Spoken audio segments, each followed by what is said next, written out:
Good evening, everybody, and welcome to Game Masters right here on the GDQ Hotfix. I'm your host, Fant_TV, and we've got a wonderful Ratchet-focused show for you today. Before we get into that, a reminder that Frost Fatale's 2023 prize submissions are open now until February 20th. Go to GamesDoneQuick.com for more info, or use !prizes in Twitch chat to submit your prizes. And if you want to follow what Games Done Quick is up to, use !links in Twitch chat for all things GDQ. I am joined here by, someone who's been running Ratchet as long as I can remember. As soon as I got into speedrunning, the one and only Zem right here with me has been running Ratchet. And I have a question for you, Zem. What is it that brought you to this series? The original reason why I started running the Ratchet and Clank games is because I wanted a free world record in a video game, and no one was playing these games yet. This was back in 2009 when I began my Ratchet journey. Yeah. Back when some of these games were new. Oh my goodness. Yeah, and the hilarious thing is, I don't know if there are many games, at least in the world of PlayStation, that are harder to get world records in these days. They are insanely brutal games, but they have a wide variety of awesome tricks, and I can't wait to show you all what all these games have in store for you today. Yeah, we're not just doing one game. We're going to be highlighting 3 different Ratchet and Clank games today, and then maybe a surprise or 2 at the end. We'll see. Yeah, maybe. We'll see. Maybe. Yeah. But I know, you said yourself, you've been running since 2009, which is 14 years at this point. That's a long time. And I know you've had periods where, you kind of step away from Ratchet for a bit, you come back in. I know quite recently you stepped away for a bit and came back. You weren't entirely sure if you would ever hold the world record again in some of these categories. And here we are today where you have reclaimed the world record in 3 different categories, at least that I'm aware of. How did you accomplish that? What happened here? Well, okay, so basically, and this kind of gives a bit of insight as to the world of what it's like as a content creator. I am a full-time live streamer and full-time content creator. That is what I do for a living. And it is very difficult when you are a full-time content creator, for those of you who only look at this world, to break out of what people know you for. So I basically built a huge following playing exclusively Ratchet and Clank games. And my goal has been to try to essentially fan outwards from Ratchet and Clank. So go from Ratchet and Clank to maybe something just PlayStation related in general. And then from there, at that point, then I can branch out even further. And so right now I am at this crossroads where I am trying to transition away from just doing speedruns, 6 hours a day, because let's be honest, it's a very lonely world if that's all that you do. And so nowadays, I'm focusing more of my efforts into the YouTube side of things. I've begun making platinum trophy videos. I've begun doing more Ratchet and Clank challenge-based stuff. But I also still do my speedrunning stuff to make sure that I'm balancing, pouring, making sure all the different buckets are all maintained, keeping the content buckets nice and full. So yeah, I would say at this point, a lot of my focus still is on Ratchet and Clank. A lot of it is because I have to, but I do genuinely still have a ton of love for these games. I mean, these games have given me a life I never dreamed I would have. And so, I take my periodic breaks to make sure that I don't lose that love.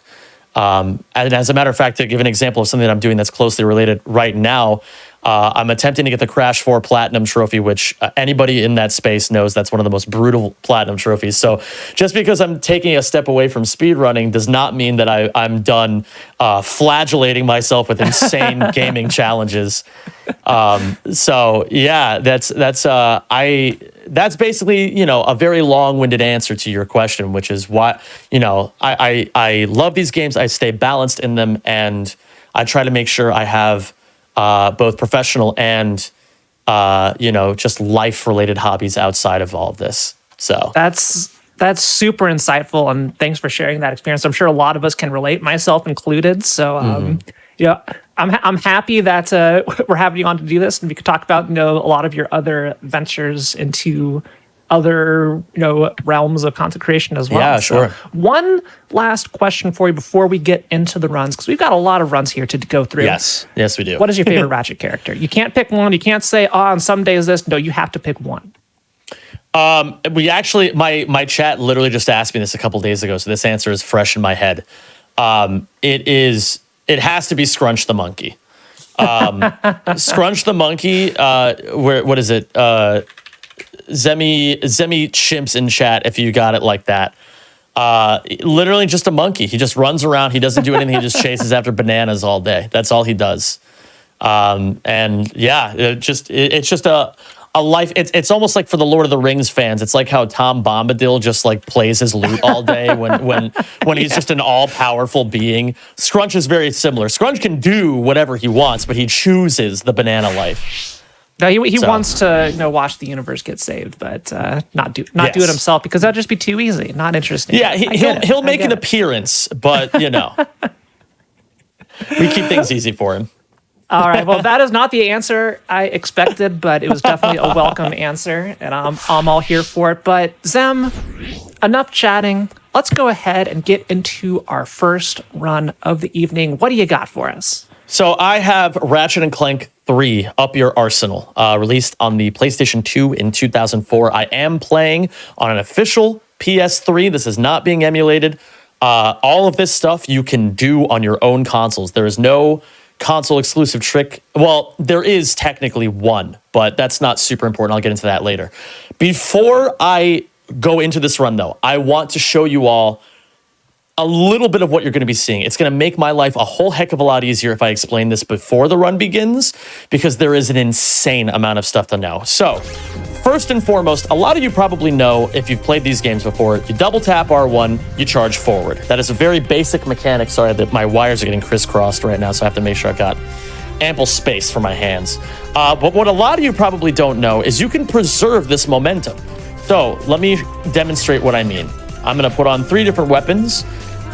So what you can do is you can cancel your charge by firing what's called the shot cannon. You can do this with many different weapons, and it stores this speed. Ratchet kind of slides until he ends up halting, inertia and all that. But what you can do out of this, you can chain side flips.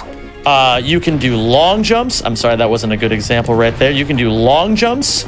You can even chain them together after doing one. You can do... like, for example, I can do a camera turn and then do a long jump. I can do it out of a whip, for example. So let me try to demonstrate with a little bit of height here. I can do it out of a whip to get insanely long distances. So you're going to be seeing, these are called neutral long jumps. Every movement technology that you're seeing, for the most part, is an extension of the neutral long jump. Another example real quick, just to show you guys, you can cancel off a ledge and then do a falling neutral long jump. You can do all of this crazy stuff. And it's better that I explain this now in the applications thereof, because within the first 5 seconds of the game, you're going to see exactly why we're doing this. So a couple of other things I want to demonstrate really quickly.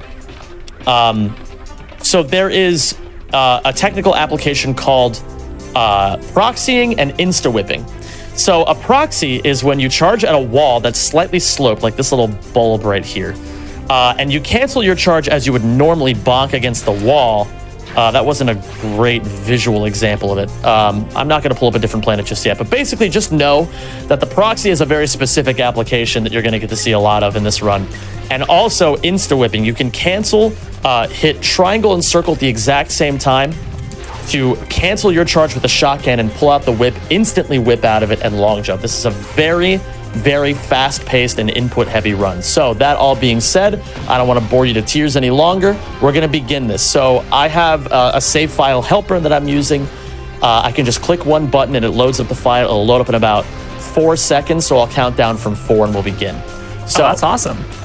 4, 3, 2, 1. Wait for it. And go. So here we are on Velden, where I'm going to die immediately by bonking into that guy, which kind of sucks, but that's the way it goes sometimes.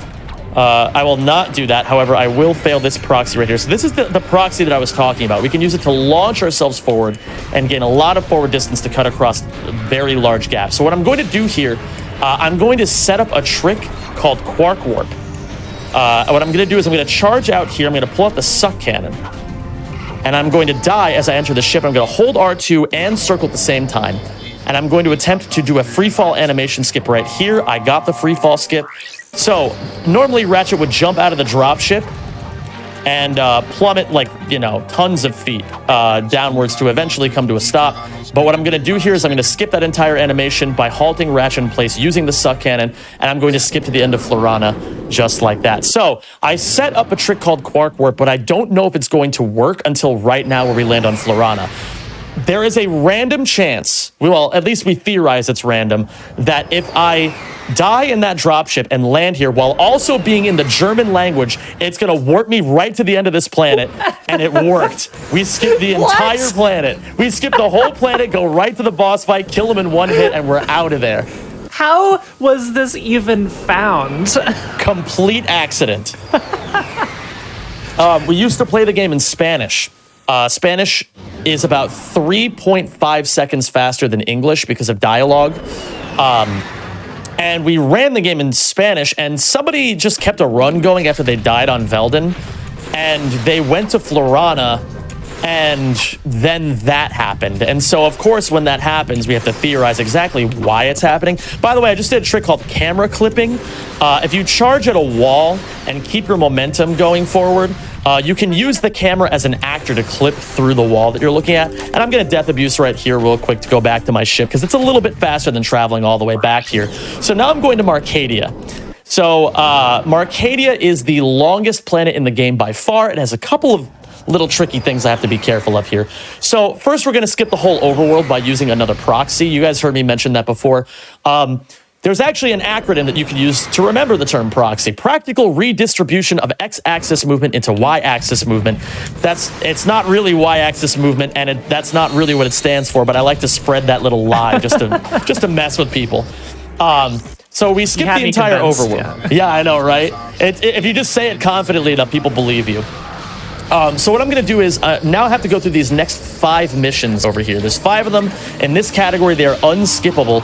Although there is a category where you can skip them. That just does not happen to be this category. So what I'm going to do is I'm going to be doing these 5 missions. Oh yeah, I should actually talk about that because that's important as to why I'm running NG Plus no QE. So QE stands for quit exploit.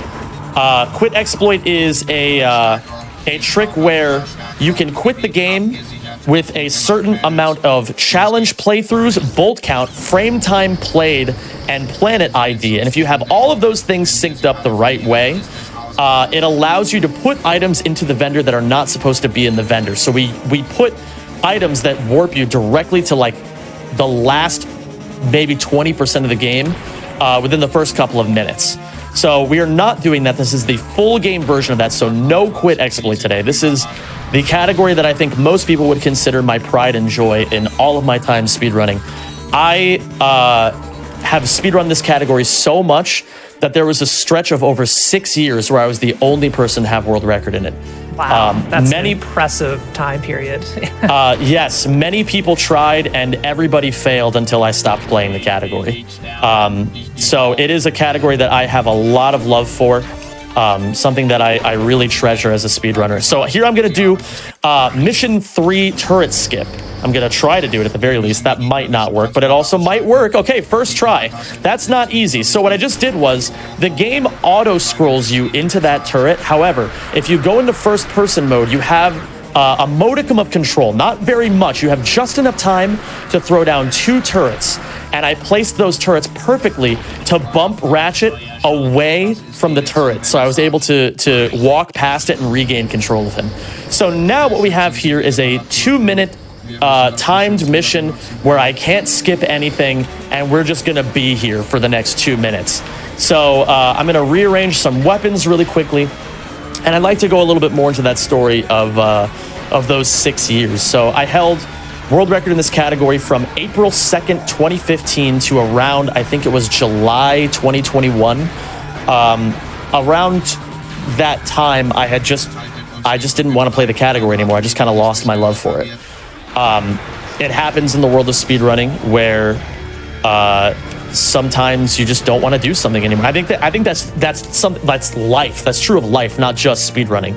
Sometimes you do something so long and it becomes so monotonous that you just can't see yourself doing it anymore. And oh yeah, my chat is spamming. My usuals are spamming the word ads right now because I normally run ads during this section of the game because there's 2 minutes of nothing. But yeah, I needed, after 6 years of playing the category nonstop. Well, not nonstop. I took breaks, but I needed to move on to other things, and I needed this specific category to stop having any influence over my self-worth. And so it was, during the lockdown when we were all inside, I was going through it emotionally, and I took that time to work on myself, and I tried to remove the pride that I have for this category. And I'm very happy to say that I believe it was December, or maybe it was last month, I came back to this category refreshed, renewed, and ready to tackle a new challenge and a new mountain. And within a couple of weeks, I got world record.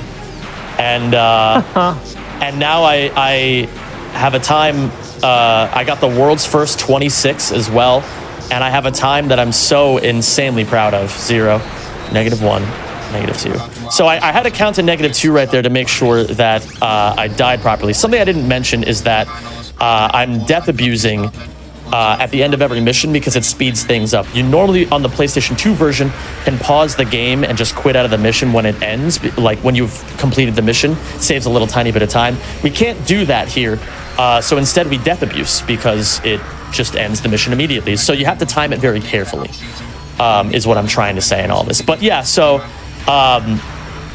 basically I came back to this category super refreshed. The current world record in this category is 26:27. I left this category when I had a 27:59, so the first 27. And I'm very happy to say that after getting 26 as well, I broke 11 consecutive minute barriers in this category. I got the world's first 36, 35, 34, 33, 32, 31, 30, 29, 28, 27, and 26. So very, like, it's a crazy time that I've had with this category. Let me focus real quick while I do this trick. Okay, that's a hard trick. I forgot to mention, death abusing at the end of that mission activates a trick called Ghost Ratchet, which allows me to walk through walls. It's a very spooky trick, but we only use it for good, I promise. We scare the dickens out of Owl, though, but he's fine. He'll manage. And we get the coordinates for the next planet, Annihilation Nation. All right, great. But yeah, so world record right now is 26:27. This run will assuredly not be able to match that, although I'd like to get as close as possible. That run is very good, although I will be trying to beat it in the very near future just because I want to. But first, I have to do a brand new trick that was recently introduced to this category last month. These are called boxies. So what I'm going to do is I'm going to suck this crate up using the suck cannon and cancel the sucking animation by pulling on a different weapon. So I store this box, meaning I can... that's not quite it, but...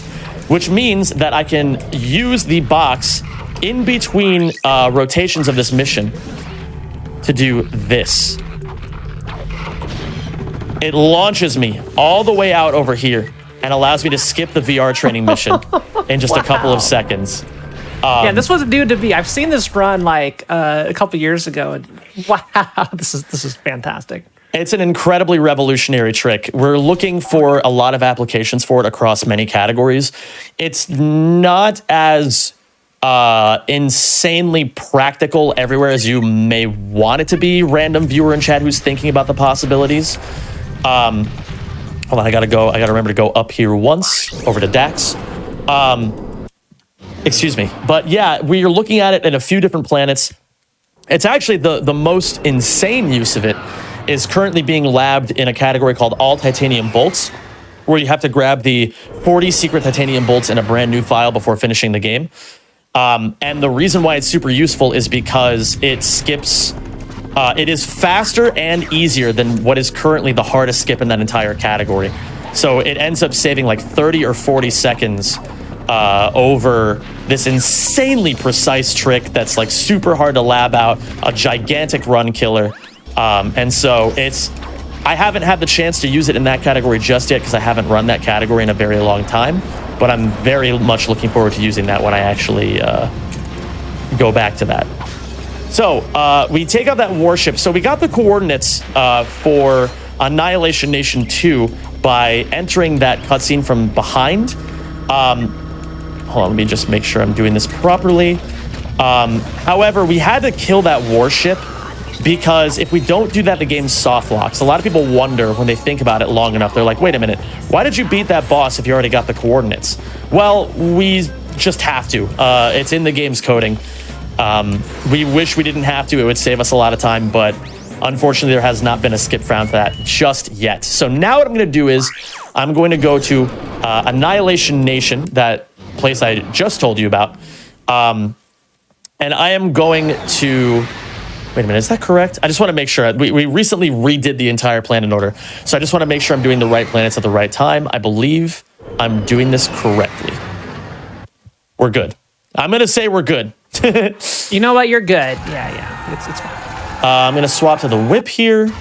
And then I'm going to go, yes, okay. Everything is in its proper place here. So what I'm going to do is I could go the normal route across this death course, but that's not fun. Instead, what I'm going to do is I'm going to just launch myself up these rocks. And I'm going to use these out-of-bounds textures to just kind of go across the entire mission and beat the entire thing just like that. Super simple. And now what I'm going to do is I'm going to do this boss fight. I'm going to fire the Rhino twice. And then I'm going to Death Abuse. Once again, just like before, where it's faster to Death Abuse. So something that the more observant people in this chat may have already realized, especially if you played these games before. Wait a minute, Zem, why are you using the V4 Rhino? Doesn't it go all the way up to V5? Well, yes, you're correct. It does go up to V5. However, V4 is the fastest version of the Rhino. For a trick, just keep that bit of information in mind. I'll be showing you exactly why later. There's a certain interaction that only works if you have the V4 Rhino. So you'll get to see that in a little bit. I just want to remind the chat, especially those of you who are subscribed and are currently spamming Zemi bald, that I'm not bald. My chat likes to tell me that I radiate bald energy, and I'm not 100% sure what that means. But I just want the record to show that I have a full head of hair. Not that I'm discriminating against anybody who does not have a full head of hair. You know, we stan the bald folk as well. Here I'm going to do a 2-frame trick where I long jump using the thruster pack and then long jump out of it in a 2-frame window using the helipack. Thankfully, I hit that first try. It's about a 20-second time loss if you mess it up. It's actually 18 seconds to be completely precise. But mostly, it would just cause me, in particular, a lot of mental damage. So I'm very glad I did not miss that trick. It feels incredibly humiliating to miss that. So now we are onwards to Blackwater City, which is probably the first little breather that we're getting in this run, aside from the 2-minute time mission. It's just another set of wiping out enemies across a couple different missions here. So yeah, as a matter of fact, if anybody, I want to know if anybody has any questions about either what it is you're seeing, or anything involving speedrunning, or just, about my life in general. The floor is yours. I can finally look at the chat for the first time in a little bit right. here. Yeah, no, I've been seeing a lot of love for your emotes. They've been all over the place in the GDQ chat. But really quick, because we'll get a little bit of screen delay before the questions will be coming in. Sure. If you miss anything during that 2-minute cutscene due to the ad break that was actually run because chat called for it, be sure to check out the bot on YouTube. There's some wonderful insights into the history of Ratchet there from Zem. But also, you should go check out Zem's YouTube channel right there. A lot of really please cool do. stuff. Put a link in chat there for y'all. Subscribe or else. I really appreciate that. My YouTube these days is probably the thing that, even more so than Ratchet running, I'm more passionate about this than I've ever been about anything. My team and I are pouring so much love into every video that we put together. Our goal is to get to 100,000 subscribers by the end of the year. We are currently at 40. We began the year at 30,000, and off the back of a couple really risky but very successful ideas, we have rocketed up to 42,000. So we've gained 10,000 subscribers in the last month. Wow. Yeah, and I'm about to have my first video that's going to hit 1 million views. which No way. Congratulations. it feels incredibly surreal. But yeah, please, if you enjoy PlayStation content in general, or you just enjoy the vibes that you're getting while you're here, please feel free to do so. Yeah, subscribe to my YouTube, follow me on Twitch as well. I stream 5 to 6 days a week. So yeah, it's like I always tell people I'm juggling my full two-time jobs, or my 2 full-time jobs rather, between Twitch and YouTube. So I appreciate any and all love. But yeah, I did want to tackle some of the questions because I said I would. But yeah, so I have a question. What's your favorite triangle? I would say my favorite triangle is the isosceles triangle. Great question, Falcon. Falcon, a regular from my chat. When are you running Ouya jump list? That is a great question. Yeah, actually, shout outs to NG Plus Live in chat. A friend of my particular stream and collaborator. We collaborated on a project together where we beat this entire game without jumping. So if you can imagine how insane that is, you want to go check out his video and then certainly check out my video once it's ready for release. What made you decide to speedrun Ratchet and Clank? I don't know. I just loved the games growing up. I really did. I want to get back to the questions, but I want to build a little bit of hype here. I have never missed this trick. This is a very difficult trick, but I have never missed this in a GDQ run I have ever done. And so will today be the day the streak ends? Let's find out. Let's find out. I want to put a little bit of pressure on myself. I want to see if I still got that clutch factor in me, you know? See if I still got that eye of the tiger here. And of course I don't miss it. We don't miss these, gamers. I've been doing that trick. The first time I ever tried it in a GDQ run was January 2016. And I haven't missed it in 7 years, and today is not that day either. Excellent. Now you just need to never run the category again, and you're set. How long are you going to push your luck, Zem? I don't know. Well, you know, I've found, Fan, that the better I get at these games, the luckier I get as well. So, you know, I love saying that whenever people call me out for being lucky on my game, or like whatever category I'm running, like some random crazy interaction that like I'll be barely prepared for happens, and they'll be like, "You're so lucky," and I'm like, "Well, you know." But yeah, so this is Terror of Talos, a bit of a headache as far as bosses go, because he can be a little bit random. However, he didn't give me the insta drop I was looking for, but I still get the trick that I was happy to get. I'm happy that he didn't fly away from me and send out his army of robot ninjas. I have to do an extremely difficult trick. I'm not that great at this particular strategy. Not this one. This one I'm hitting really cleanly. Wow. I want to make sure I have my weapons in the right order before I go into the ship. And so now, okay, this trick is insanely difficult. It is triple frame perfect. So I'm going to assist myself using a metronome at 120 BPM. I don't know if you can hear this, but I certainly can. It's coming loud and clear through my phone. You can probably hear it.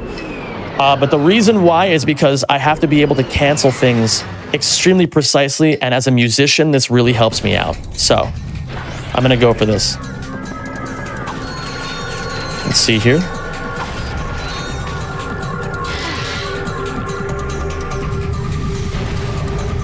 I only got one.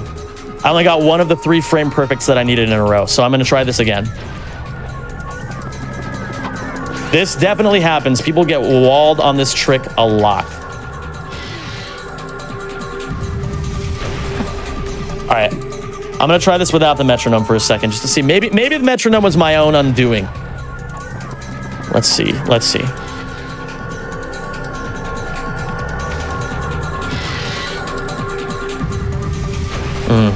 Okay. You know what? I know what it is. I need to use a different metronome. That's right. We have backup metronomes around these parts. I'm prepared for any and all situations. Okay. So what I'm doing here to give a little bit of a clearer idea, I am activating Ghost Ratchet by falling into this goo and having this guy hit me out of it. I'm a little early. So the reason why this is triple frame perfect is because you have to hit the charge boots once. So R1 one time, right? Then you have to do circle and R1 1 frame apart. That was 2. Missed on the 3rd. That's okay though. And so if you hit it 2 frames apart, you fail the trick. If you hit it 3 frames apart, you fail the trick. If you hit it too early, you fail the trick. So this is, especially because I'm not super well practiced in this game right now. I've been taking, again, a little bit of a break from it just to keep my mental fresh. And also because I had a little bit of a wrist injury not too long ago. But I'm not going to make excuses around here. I'm just going to simply do my best to execute. Yeah, I'm actually known for being the top-level runner who is the worst at this trick. There are 2 other runners who are running at a super high level right now. They are both much more consistent than me at this trick. There we go. Got my triple frame perfect in the bag finally after Excellent. trying very hard there. And now it's not over because I have to hit this very precise whip jump over to the trigger. So I'm gonna cut off the metronome as soon as I can. I promise. But I have to do this boss fight really quickly. And remember when I was talking about the Rhino and how it's super important for it to be a V4? What I'm going to do is called Rhino bombing here. What I'm going to do is I'm going to put on the Nitro. I'm going to put on the Rhino. I'm going to put on the Nitro launcher. I'm going to fire a bomb from the Nitro launcher and then hit her with the Rhino at the exact same time. Open the PDA to cancel out of it just a little bit quicker and be done with the boss fight. So let me rearrange my weapons here really quickly. So let me put on the turret here. All right, now I can finally turn that accursed metronome off. Thank you for everybody for your patience, or thank you to everybody for your patience. Thank you. I appreciate that. I wish I had gotten that a few tries earlier, but you know, that's speedrunning sometimes. It doesn't always go the way you want it to. How much time does that save? 15 seconds. Or is it just like a hard... It saves 15 seconds over doing the normal strategy that we had for it. And it is absolutely 100% necessary if you want to get world record. Yeah, there is no way to beat the world record these days without doing that strategy. Normally, I would say like, you know, like, oh, well, especially if it's one of my runs, I have a code of honor where I only really talk smack about my own runs. I don't like talking smack about other players' runs because I think it's distasteful. But before I had gotten my 26:27, the world record was like 26:48 or 26:49, something like that. I would have actually said you could beat the world record without doing that strategy. But nowadays, I think the world record is optimized to the point where you need those 15 seconds. So yeah, if you want world record in this game, you got to be really good at your frame perfect links. And that is at 60 frames per second as well, which means my timing window to hit that is 0.016 repeating seconds. So imagine doing that 3 times in a row perfectly. It's not easy. Like having the 1 frame apart between the inputs, I feel like makes it even more difficult of a frame perfect trick. Like technically it's a frame perfect, but like you're timing 2 consecutive things at a specific interval. So yeah, and like I said, I am the worst at that trick. Other runners make it look a lot easier than me, but usually when I'm practiced enough at it, I do pretty decent. It's like a coin flips chance is what I say for myself. I did have a bit of a mental block on it for a while that my viewers will remember. But let me also just clear these guys out of the way real quick here. So I'm going to do a proxy up this wall. And I'm going to do a little cool like wrench swing right here to be able to prop myself on top of this building. And we're just going to use these buildings that have no real purpose to just kind of refresh our charge and get all the way to the boss fight. And we take them out in 2 hits. And now it's Metropolis Backtrack, which is one of the most visually satisfying moments of the entire run. So I'm going to Hyper Strike right over here. Gonna wrench swing and proxy up that magnet strip. And then I'm going to whip jump, use this texture right here to refresh my charge and whip jump back to my ship. That is such a really wild sequence of movements. And when a runner hits it at lightning speed on a really well-paced run, it is nothing short of beautiful. I would give myself about like a 7 on that one. But yeah, like those 10 out of 10 Metropolises, they hit a little bit different. But yeah, so now we are, if you can believe it, gamers, this game that I'm sure many of you played as a kid that took you days or maybe even weeks if you really took your time with it, we are almost done. We're going to be done within 5 minutes. So yeah, now it's time for Crash Site, where you get to see the full majesty of the whip jump on total display. We're gonna clear the biggest gap in the entire game right now using this whip jump. Look how much distance that is. That cut across the entire level. Just a very visually satisfying whip jump right there. And that's actually, funnily enough, if any of you ever watch a tutorial video, there is not a single tutorial video for the whip jump that doesn't use that shot. It is iconic. And we get to do it again right here. So we basically just make the entire level a 3-point figure, I guess you could say, where 1 point is the ship, 1 point is where you land after the whip jump, and then the other point is the coordinates, and then you just go right back. You clear the whole planet in 30 seconds. So, yeah, I would say at this point, these next 4 planets in a row, they are every runner of this game's most practiced planets. Because if something can go wrong on these planets on a good pace, it will. Again, you know, I've run this game pretty seriously. Like, I've run this game since 2009 on and off. I'd say I began seriously playing this game around 2014, late 2014. I don't think I could even put a number on the amount of runs I've lost to these planets. They are insanely brutal, and the nerves can really, really get to you on those good paces. And random mistakes just pop up. So I'm going to do my best to avoid all these random mistakes and just play as perfectly as I can. I actually hit an insanely precise long jump right there to begin things. And I'm going to enter the end of the level through the back of it. And then we can just whip jump back over here. We cut across. Quark's hideout is probably the longest level casually in the entire game, and we just beat that in 30 seconds. So yeah, now we're going to go to the Starship Phoenix Rescue, where we're going to have to hit a couple 2-frame links, as well as another really cool looking camera clip. So keep your eyes peeled for this. It's funny, this level is basically a straight line. We're going to dart across here. I'm going to do a falling neutral long jump as I get up here. I'm going to turn that into a mega flip. Long jump out of that. That's the 2-frame window. And then I'm chaining all these mega flips together right to the end. And now here we're going to do a 2-frame link into a camera clip that I messed up because, of course, something had to go wrong, right? If I put this much emphasis on the final planets without messing something up, you wouldn't have believed me. So now we hit the camera clip second try. Not too bad there. I am going to swap to the turrets here because I'm going to need them for Koros coming up here. Koros is nowadays my Widowmaker. I don't know why, but on really good paces, Koros becomes a coin flip for me, where it's just like if I'm not super precise with my positioning, I will mess it up and lose the whole run and just feel like a big old idiot. But it's all good. We're going to do our best to clear it right here. So what we're going to do here, we're going to hop on this table and whip side flip over to here and proxy up this wall. I'm going to stand back. I'm going to whip jump over, and I'm going to wall bounce and die. Again, if something can go wrong on Koros, it will go wrong on Koros. God, so I thought the death was part of the manipulation. I wish it was a part of it. That would have made my life so much easier. And as a matter of fact, right there, I didn't get a high enough proxy.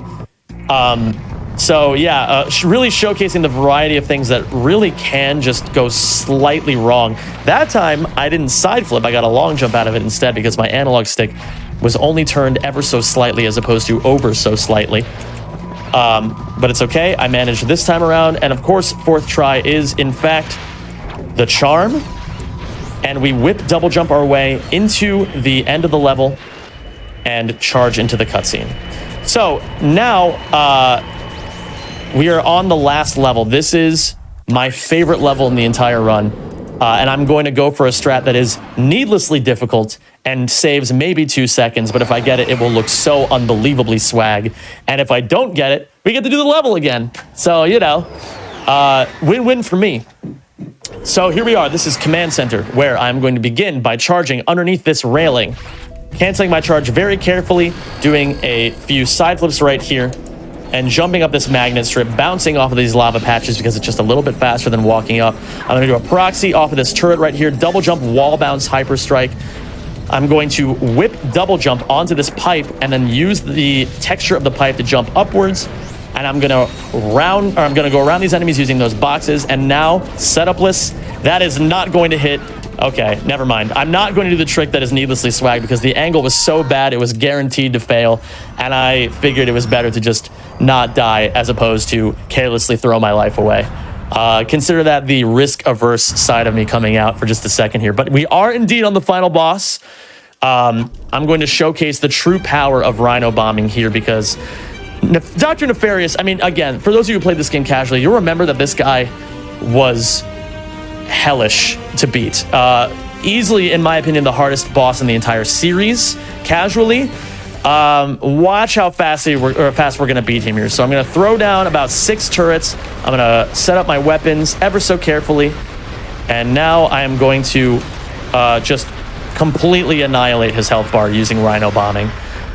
So yeah, Dr. Nefarious goes down for the count. And now time will be coming up after 1, 2, the magic number is 16. 5, 6, 7, 8, 9, 10, 11, 12, 13, 14, 15, and time. GG's. Woo. Wow. GG's. There are like almost no breaks in this run. Like you had the 2-minute cutscene part, you had one other level, but outside of that, it's like you were just on from start to finish. Like wow. And you're talking the whole time. Like I cannot even begin to imagine how difficult this is. Well, I appreciate the shouts on the difficulty. It is like I am only good at being able to talk while I do this because I practice all the time. My chat is a very vocal one, and I'm very thankful for you all for always making sure that they also love complaining when I ignore their messages. So I've basically been like I don't want to say gaslight comes with some connotations. It's not that serious, but I've definitely been bullied into being a little bit more communicative while I play these games.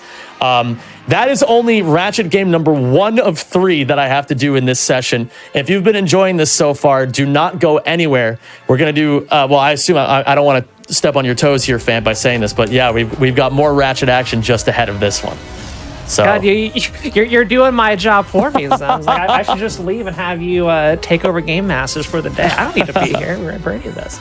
But yeah, like Zem said, there are 2 more Ratchet games that we have up here. Which categories? Well, you'll find out. So, when we come back from the break. No, not this time, Zem. My bad. Again, Clank.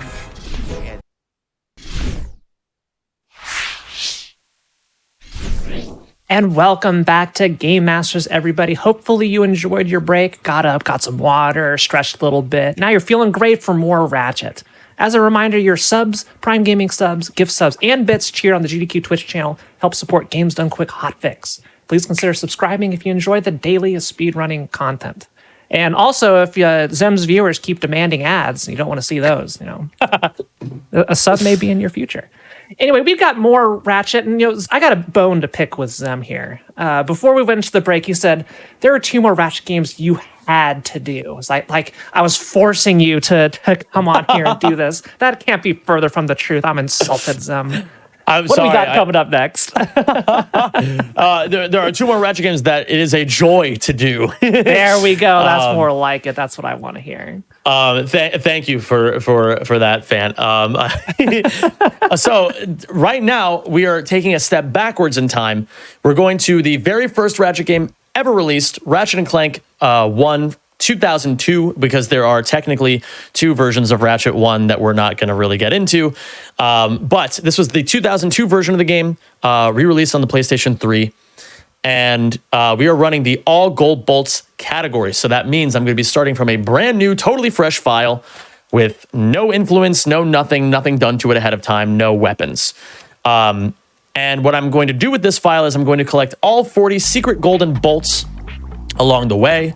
And then we are going to defeat the final boss, Drek. I elected to not pull up my splits, but I actually think I am going to pull them up just for the sake of routing purposes. Give me two seconds here, everybody, before I can get started. But yeah, so I can actually, while I'm pulling this up, let me give a little bit of backstory on this category because I like to paint pictures with the categories that I run. I ran this category for the very first time back in 2017. It was a category that I was running, maybe like late 2016, but it was a category that I was running alongside the top Ratchet 1 runners at the time. Shout outs to the chillest boys, the best group of goons out there.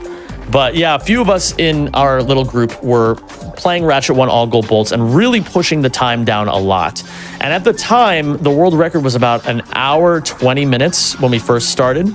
We eventually whittled that down to 1 hour and 2 minutes. And I was the world record holder at the time, and I had actually done a run at SGDQ 2017. I cannot believe that was over 5 years ago, for this exact category where I was the world record holder. And then I stopped playing the category, and everybody else got way better than me. Way better. I was the Ratchet 1 fraud. I was really, really good at Ratchets 2 and 3, but I was notoriously bad at Ratchet 1. And so last year, I took it upon myself to say, you know what, enough is enough. And I grinded this category from January of last year to June or July, I believe it was. I believe it was a full 6 months.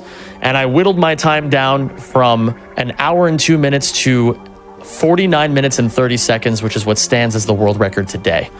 I have not played this category in quite a while. I am admittedly a bit rusty, but I'm hoping some of my polish and some of my refine can still shine through at moments.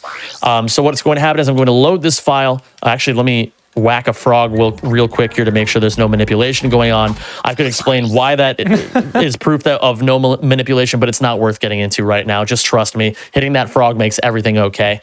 And so now we're going to begin. It's about a 3-second countdown from here. So 3, 2, 1, begin. Good luck, have fun. Thank you. So here we are on Veldin, just like in Ratchet 3. We're starting out on Veldin, although things look a little bit different this time around. So basically, we are going to be going through this level, collecting some bolts here or there.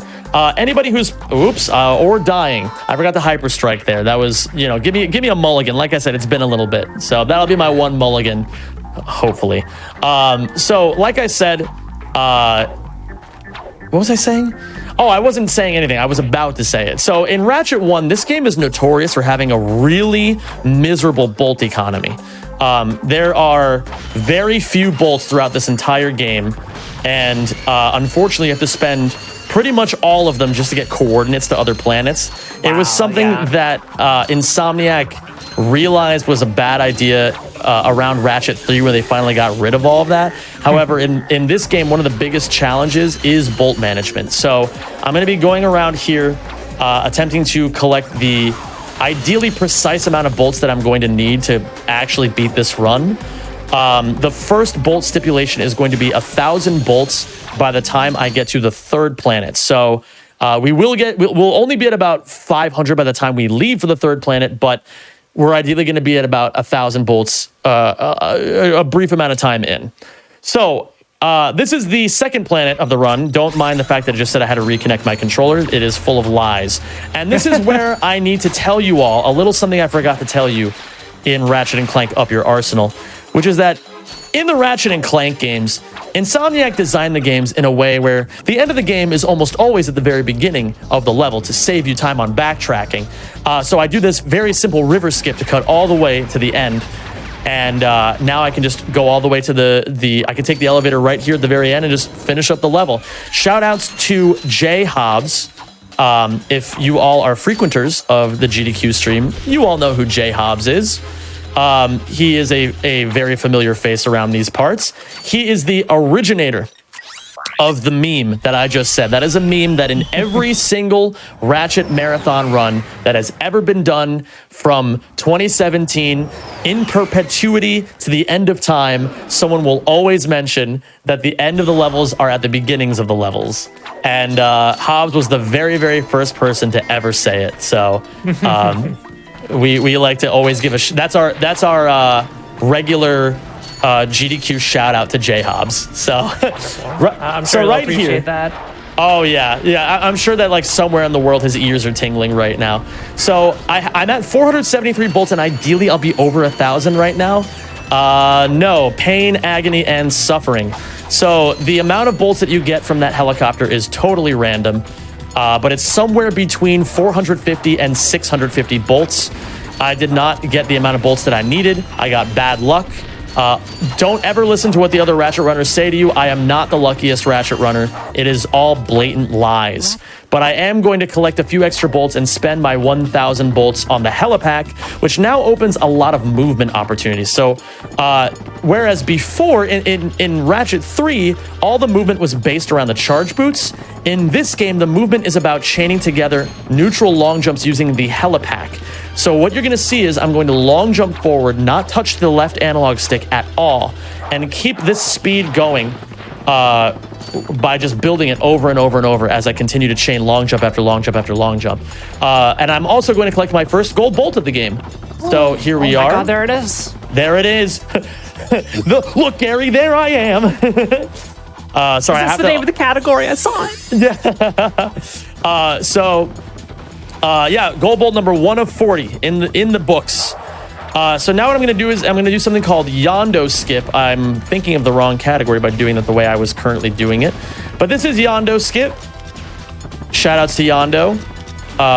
So what we do is we jump onto this normally unskippable train sequence in such a way that the rocket that the guy that was right near us fired hits us and cancels our stationary state. So we are able to move through that cutscene, which is that's normally, like, you normally are not allowed to move there, but we cleared the entire thing in technically less than a second. So now we're going to chase down this coordinate bot right here, get the coordinates for Eudora. But we are not done here yet. We have a little bit left on our Kerwan plate here before we are truly finished. So what I'm going to do is I'm going to break these crates. I'm going to collect some ammo right here. And then I'm going to collect gold bolt number 2. So now I have to reload this level and collect the final gold bolt. But the reason why I have to reload the level is quite interesting. So there's a glitch in this game called Yankpot or Jankpot or Jackpot crate, whatever you want to call it. It was named after a runner, Yankee Lad, who did a lot of labbing on this. So when you restart the game, or you restart the level after blowing up that helicopter I blew up. Hold on, let me do a movement chain right here real quick. Do I still got it? I barely still got it. And then you have to smack a dog with your wrench and not pick up the bolts that it drops. So now I have activated Yankpot. And what's going to happen is I'm going to flip up here and find the biggest stack of crates I possibly can. And what I'm going to do is I'm going to blow up as many crates as possible before bolts start snapping to Ratchet. So I'm going to pick up this gold bolt right here. These crates are going to blow up. I'm not going to collect those bolts, but do you see how there are like tons of 50 bolts in those? I am going to attempt now to break these crates in such a way right here that I break all of them without collecting any bolts, and now they have supercharged my bolt count. We are now at 4,200 bolts, which is an insane number to be at this point in the game. But we are going to need every last one of those. And I actually had too good of a midair long jump right there. So now I need to cut across here. Stop. He's just too good at the video game. I know, right? It's what I'm actually doing. So if you see, like, Ratchet is, it almost looks like he's like stuttering in midair. I don't know how else to even put it, but it looks like he's stuttering in midair. And the reason why it looks that way is because I'm actually doing something called a midair long jump. So I'm not just chaining together long jumps over and over to build speed. I'm also doing a long jump canceled side flip, right? So you long jump, cancel that into a side flip to maintain long jump speed, and then cancel that side flip into another long jump. So midair long jumps, they're a little complicated. But the true test of skill in this category is how precise and how much speed you can build using these midair long jumps. That was actually probably the biggest learning curve for me coming back to this category, which is that everybody had gotten really good at midair long jumps, and I sucked at them. I really sucked, and I don't know why.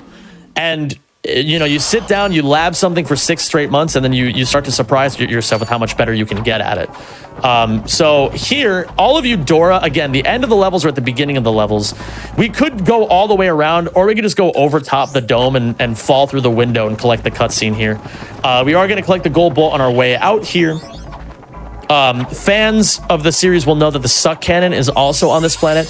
Unfortunately for all the suck cannon lovers out there, we will not be collecting it this run. I'm so I love sorry. the names of all the weapons. Just Yeah. the games. Like, ignoring the mechanics completely, do you have a favorite weapon name? Mine's the suck cannon, surprise. That's what prompted the question. I don't know if I've ever thought about favorite name of a weapon. I don't know. I'd have to really think about that. I know my favorite weapon overall is the liquid nitrogen gun.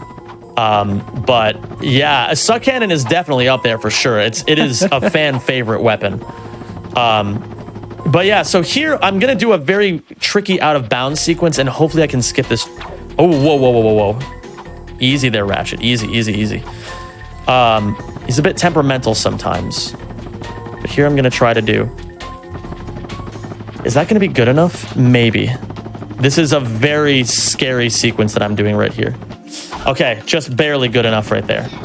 So I had to do a very precise out of bounds right there to skip a checkpoint trigger, collect this gold bolt, death abuse, and then now I can go back to the normal level without having to reload. If I had messed it up, it would have cost me about 20 seconds, and we just want to save as much time as humanly possible here, right? Because that's the whole point. So here on Blarg, the tricky thing about Blarg is that there are all these like weird twisting and winding tunnels that are super annoying. This is a bit of a movement check. Like, if your movement isn't super clean, you're not going to have a very good Blarg. But if you're really playing super well, you're going to be able to navigate all these tunnels with like extreme precision. So I'm going to break these crates here again. I have to be very careful right here. If I overlap these cutscenes, I will crash the game. Oh, no. Okay. I did not crash the game. We are in the clear. Excellent. One of the funniest stories about that is that like we did the Ratchet runners did a run together with like we were trading off like every few gold bolts. It was like a tandem 8-person run with all the people that we had there at the time. We had like a little get together, and one of the people, shout outs to Prince Vortex, is doing that skip, and he accidentally throws the bombs too close together, and every single human being in the entire room knows that he just crashed the game before it even happens. And the funniest part was, we're just like, no, Vortex, you're gonna crash it. And then he knows as well that he just crashed the game. He responds by just going, no. And then the game crashes. Wonderful. So yeah. That's just a little funny story for you all right there. I'm glad I didn't crash the game, but now I can reload the game, and now we are done with Blarg. So, oh yeah, and Marathon Man in the chat, yeah, got stuck cleaning up Prince Vortex's mess. So, I'm so sorry, Nick. I'm sorry that you had to deal with that. But yeah, now onwards to Rilgar we go. Rilgar has a strat that I forgot to practice. This is a Widowmaker of a strat. There are not many people in the community who can do this trick consistently. I don't know how this is going to go. I have not practiced this trick in months. Well, I know how it's going to go. It's first try. Yeah, well, I mean, well. All right, let's see.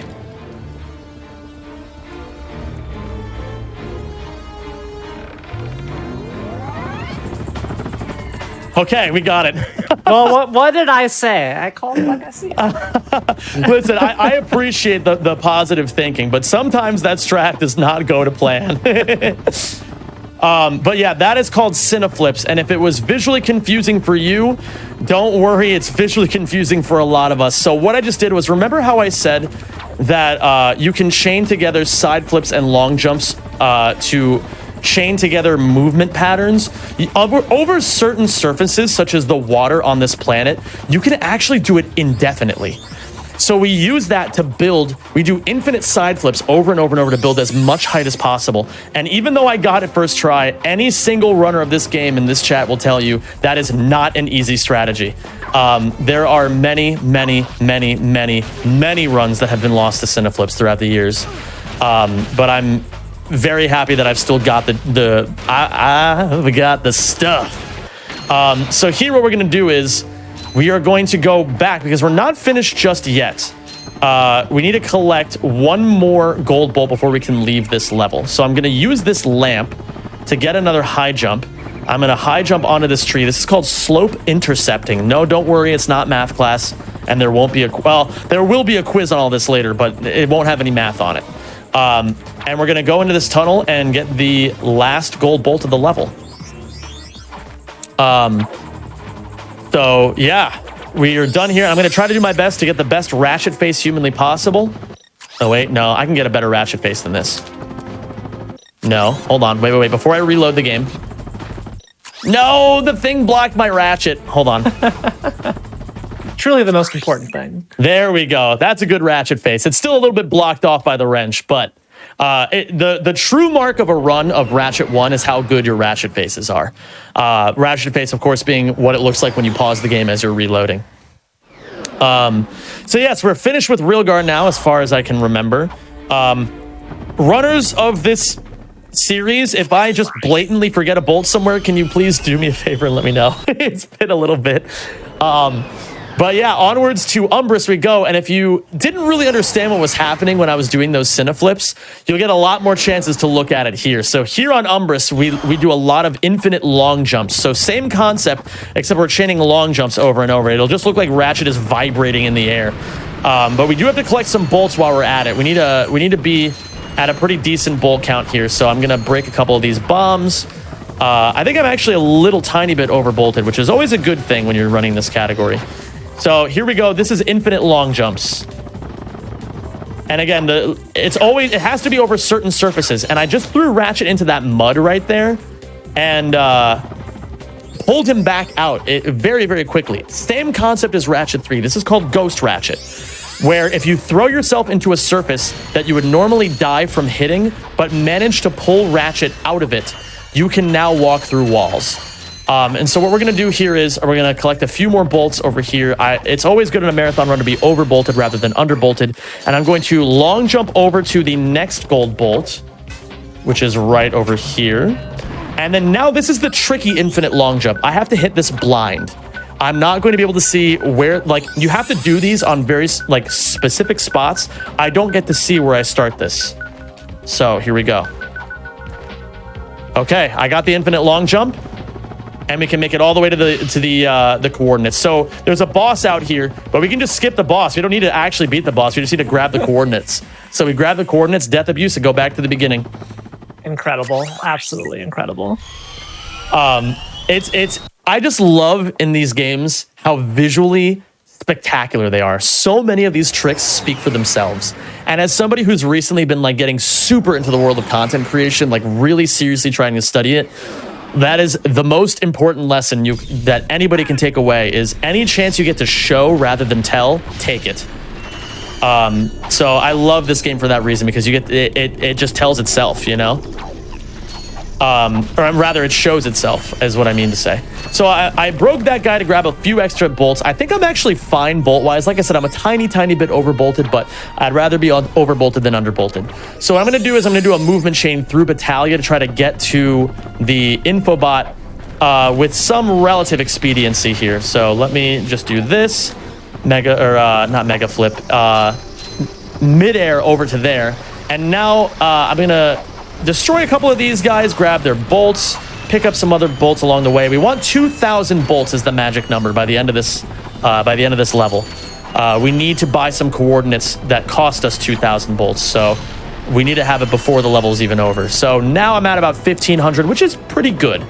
I'm going to pop myself up onto this magnet strip, collect the first set of infobots over here. Bolt. Why are you all... Oh, no. Are you all just screaming bolt? Forgot bolt. You need to go get the bolt. No, I didn't forget a bolt. We get it later. What are you guys freaking... Oh, no, actually, you guys are right. I'm the stupid one here. Yeah, I did forget a bolt. Thank you for letting me know.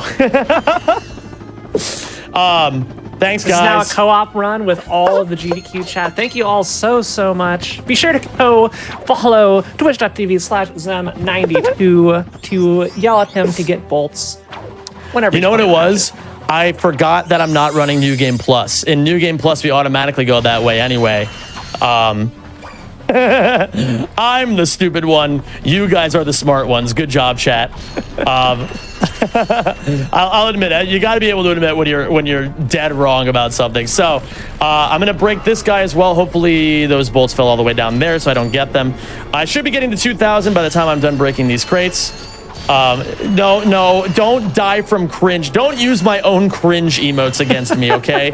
Don't you dare post Semi dies from cringe. I take full offense. You call me bald, you call me cringe. What else are you gonna call me? So now we're gonna do what's called Battaglia SI. Again, SI stands for Slope Intercept. I'm going to attempt to climb up this whole rock face right here using wrench SIs. This is wildly out of bounds. If any of you have played this game before, you'll know that this is not developer intended even remotely. And now I'm going to do what are called tiptoes as I go over here. So tiptoes are when they're easier shown than explained. And I'm just going to let this trick speak for itself for a little bit. These are the grind rails. You're not supposed to be able to do this.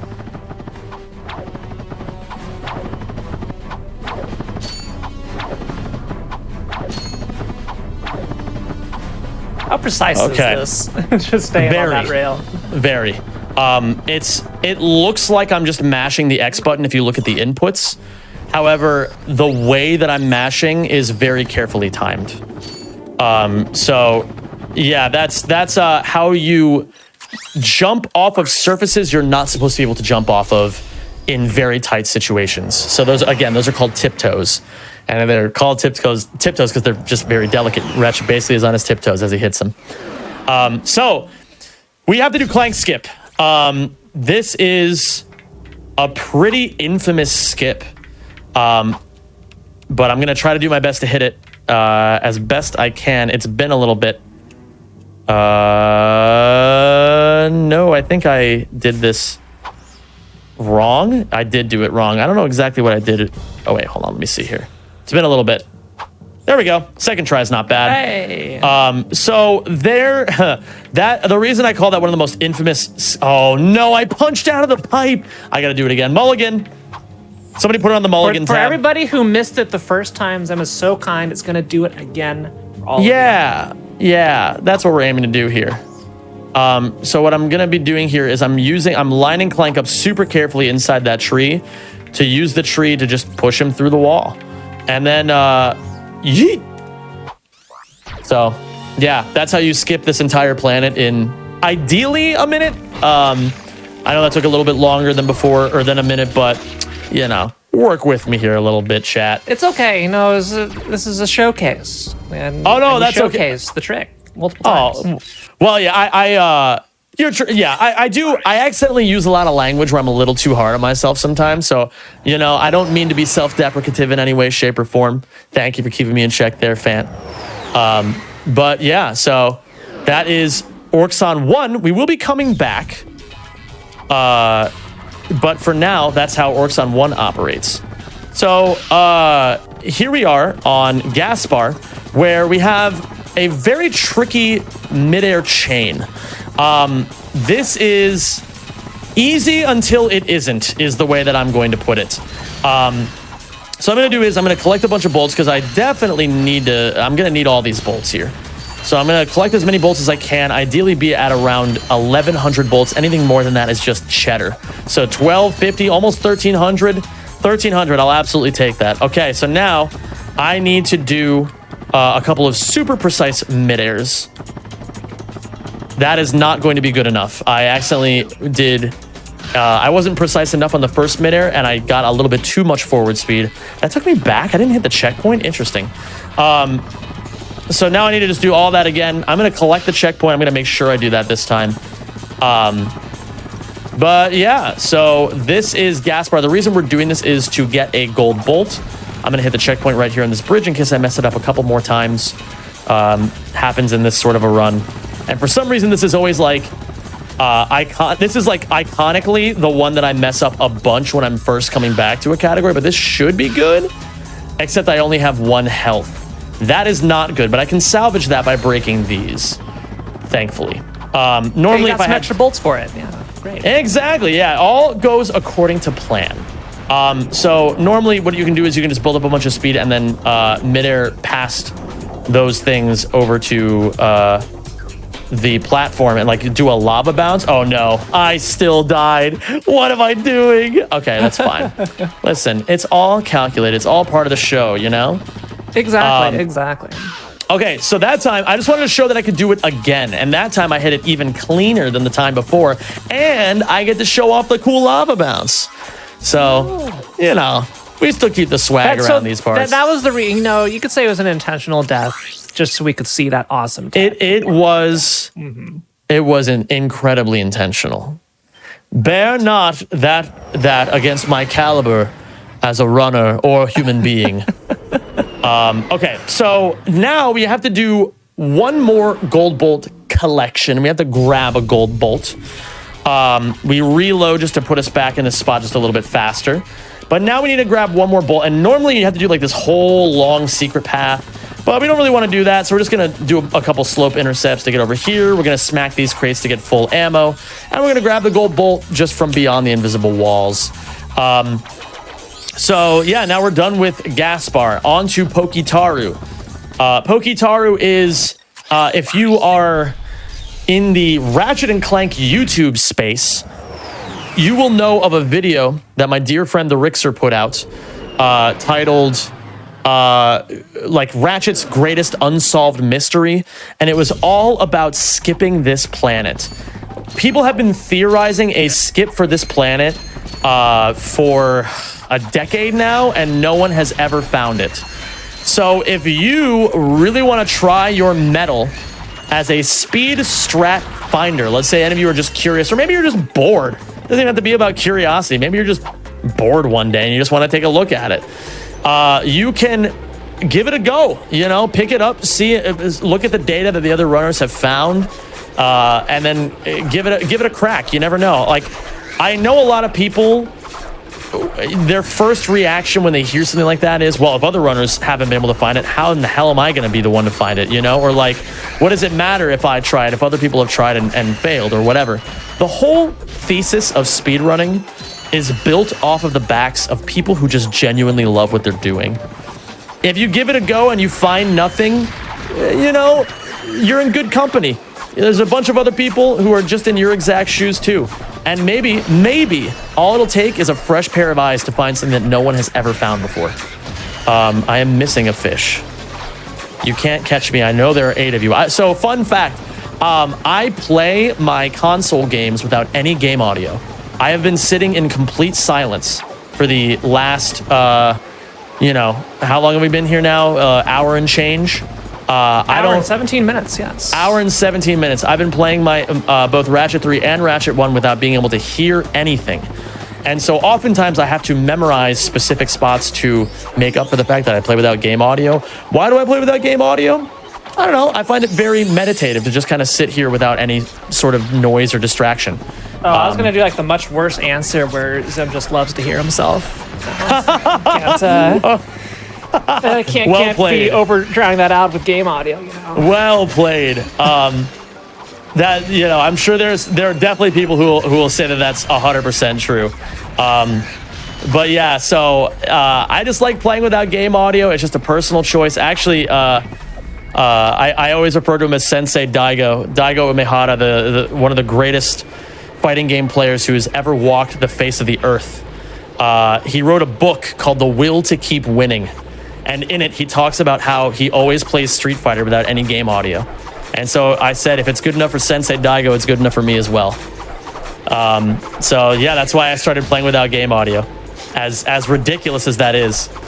But I like it. I like it a lot. It helps me keep a clear head. And but yeah, so the whole point of why I brought that up was to say I knew there was an extra fish there. That's it. QED. Extra fish. Maybe the longest story you've ever heard for maybe the dumbest thing to possibly explain. Well, changing the subject from there, I did have one anecdote I wanted to share about this game when I played it through the first time, because like like the bolt farming is, and just like finding the number of bolts is so incredibly difficult and time consuming. I think I found like there's like a hoverboard stage. You have like that sound gun, whatever it was, that could break boxes. The There's this taunter. one spot you could infinitely break the boxes and they respawn if they're off screen. I remember taking like a weight and putting it on the button and then just walking away for a couple hours and coming back to have enough bolts to buy everything. So.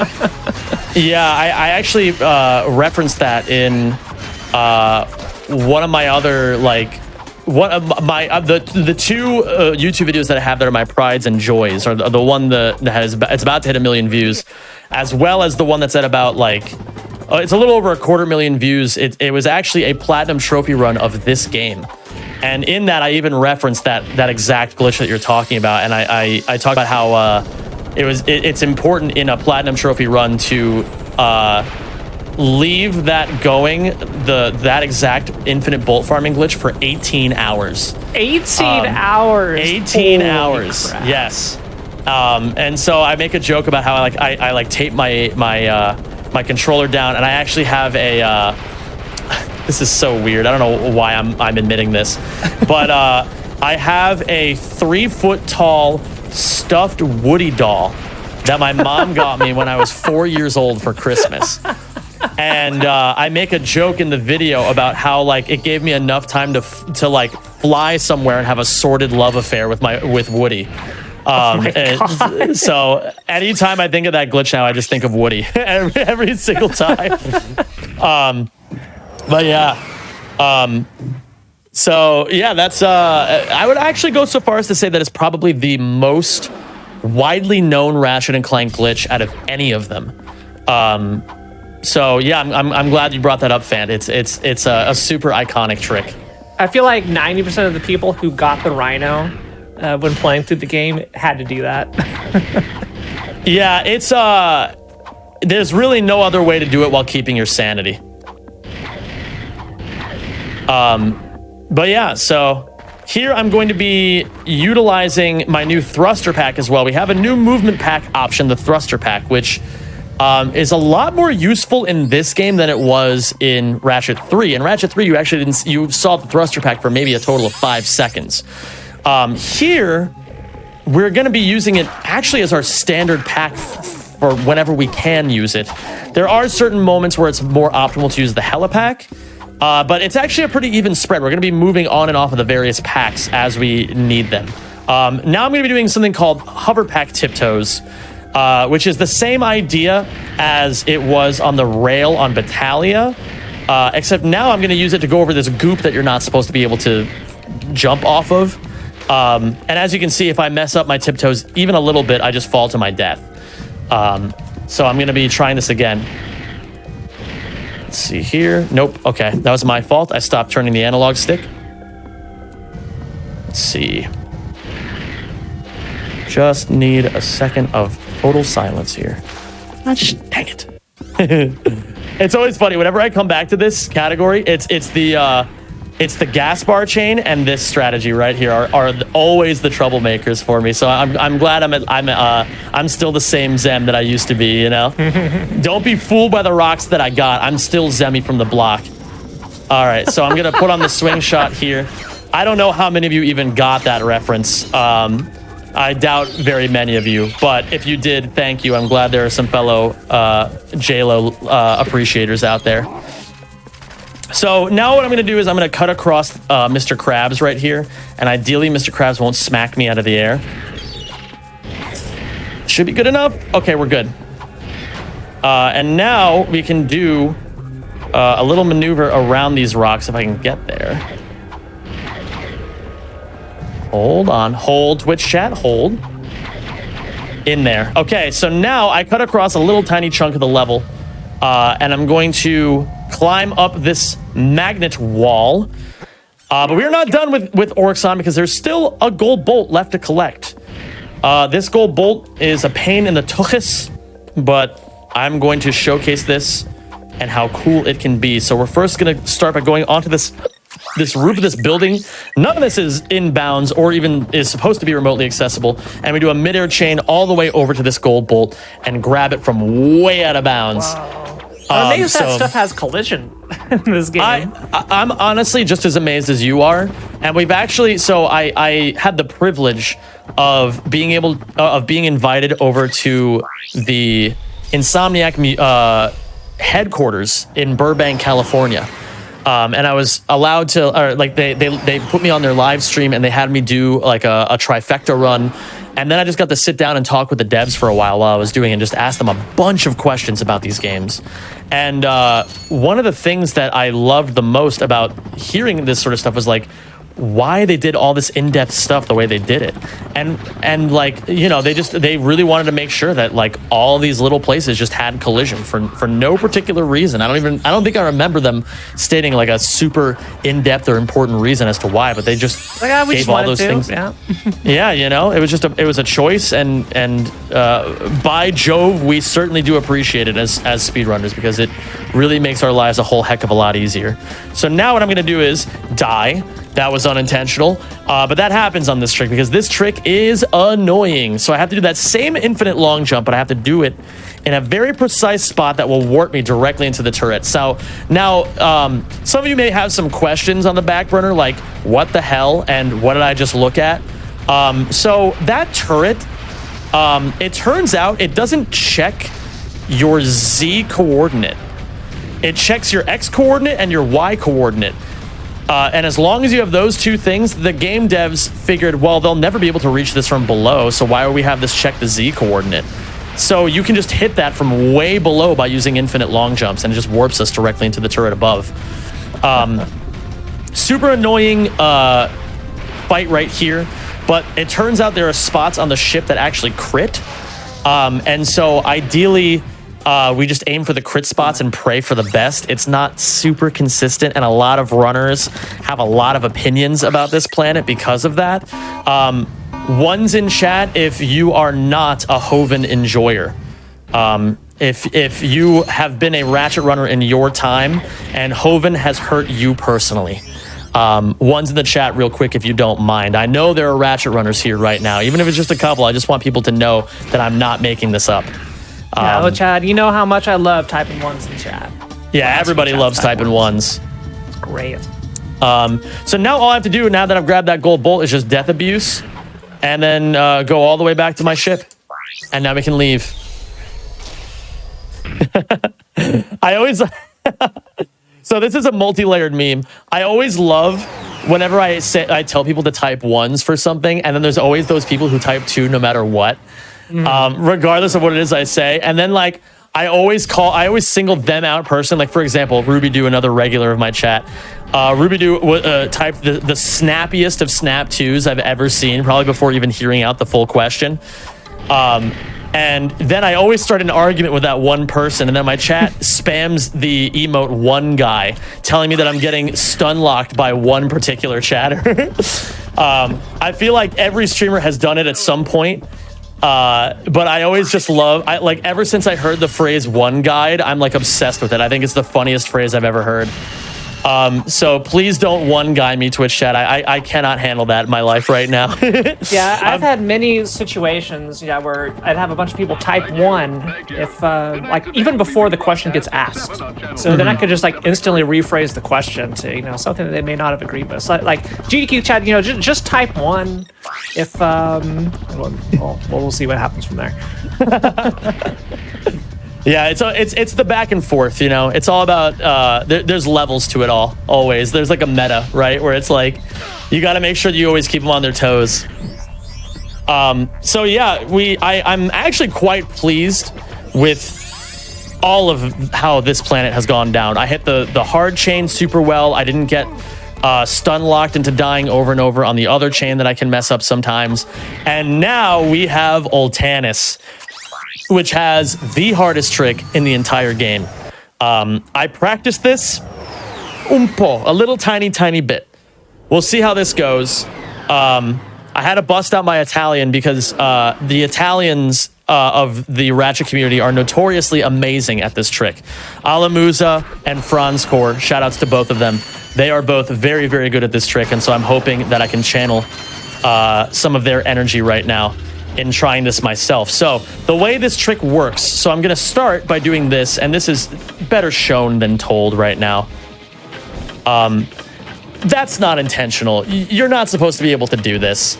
So the reason why we do that, we skip the entire casual portion of the level and just buy the coordinates straight up without any sort of platforming or anything like that. We're gonna do that again, except this time we need to continue this a little bit more. So I'm gonna go over here. This is called Magna Walk, by the way, for those curious. We're gonna Magna Walk all the way up here, move around this little gap right here. So this trick is called beam jump because you simply jump on the beam. This trick, I believe, was labbed out by One Tabloid. I could be wrong about that, but I do know that One Tabloid was the first person to really put a lot of time and effort into this trick. This trick is insanely precise, and now I'm at the hard part, so give me just a second here.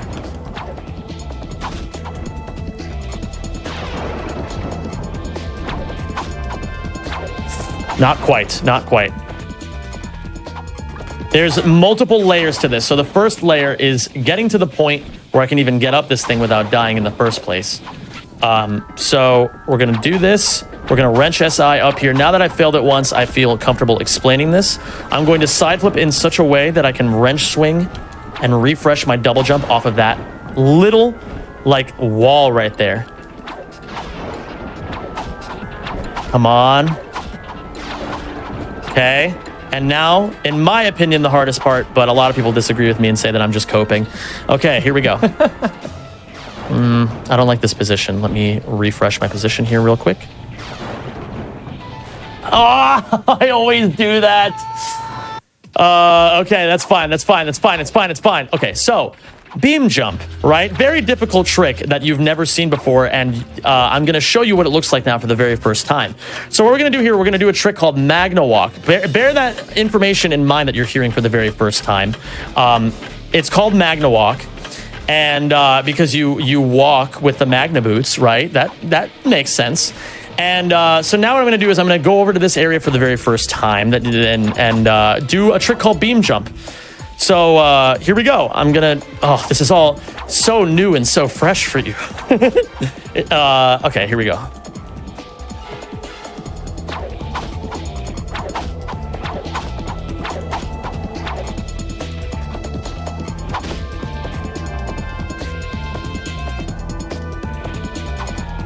Oh!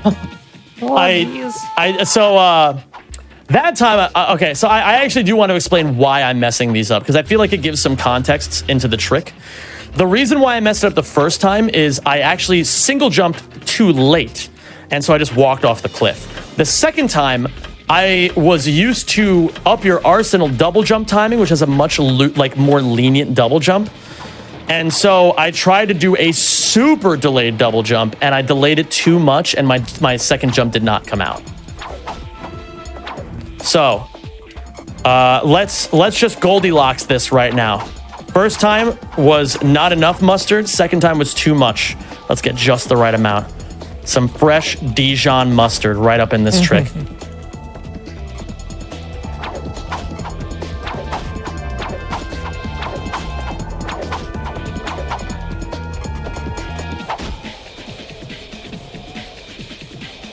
Why is this happening?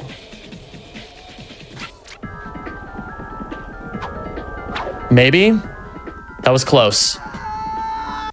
Yes, third try's the charm. GG's. Okay. But yeah, I'm very glad I got to show off the various ways that trick can go wrong.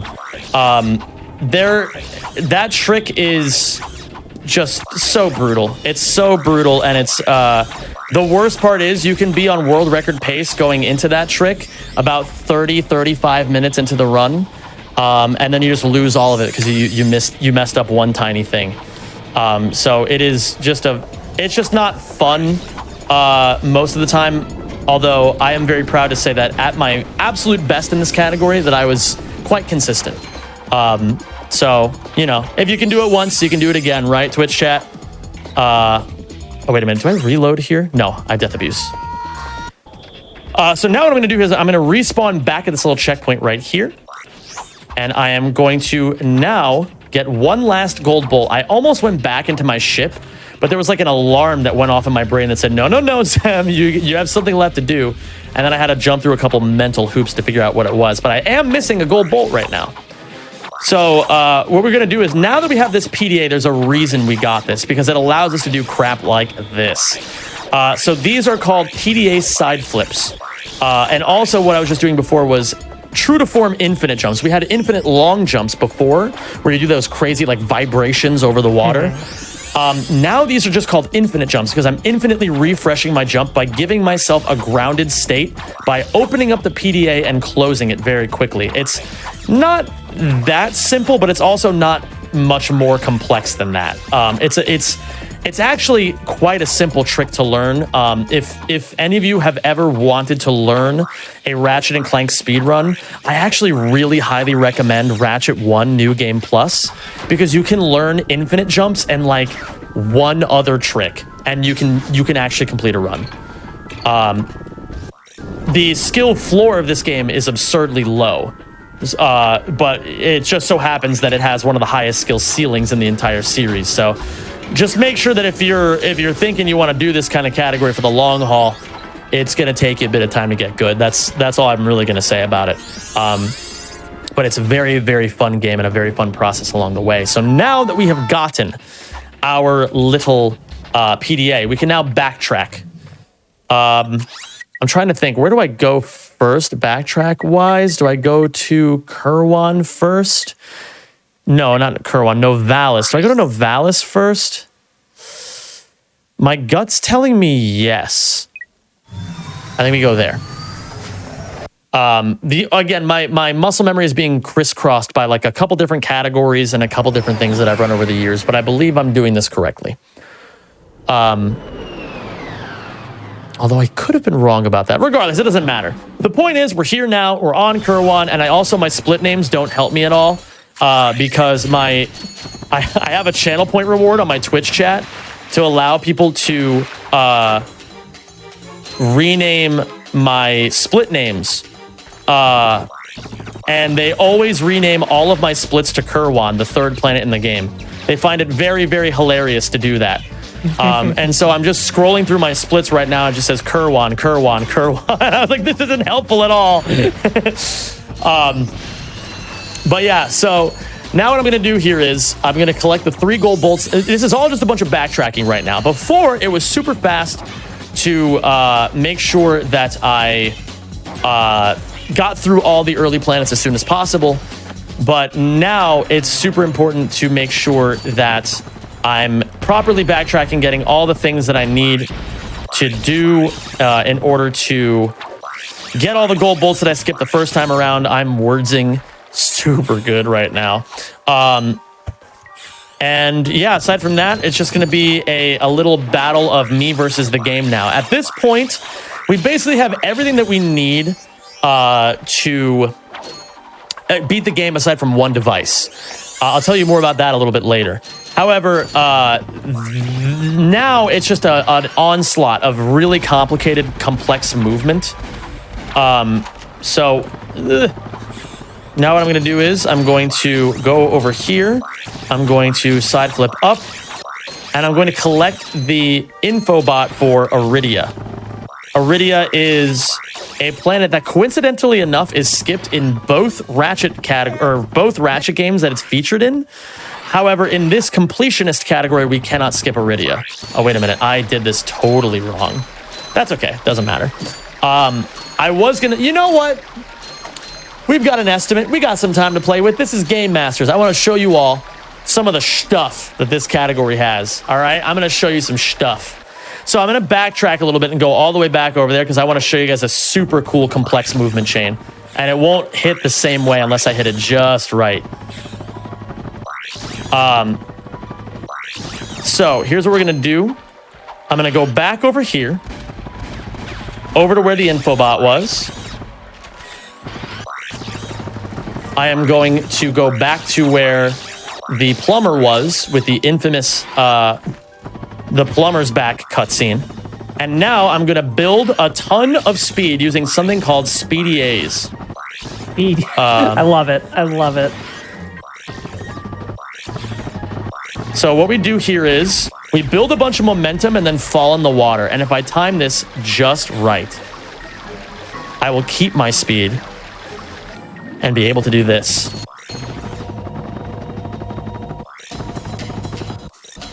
Land. Okay, that's good enough. That's good enough. It's good enough. I love to hear those words. Yes. The textures on that building are a little precise, especially with the way that Ratchet, like in Ratchet 1, there's a bit of tank controls, where it's like Ratchet, not tank controls, that's not accurate, but like, I forget what the term is. When you, for example, turn a character around in a game, and a lot of games these days, the character instantly turns around. But in some games, the character has to swivel around to make the turn. I forget what that's called, but yeah, that's what Ratchet has to do in this game. And so anytime you want to go a certain direction, you have to kind of manage the ways in which you have to swivel him.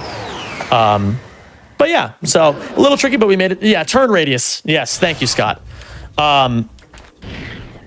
But yeah, so we have to watch the turn radius in this game because it can be a little on the annoying side, especially if you're not super used to it. This is the only Ratchet game that has a turn radius, whereas the other Ratchet games, all of them are totally instant. Whenever you turn around, Ratchet just snaps right around.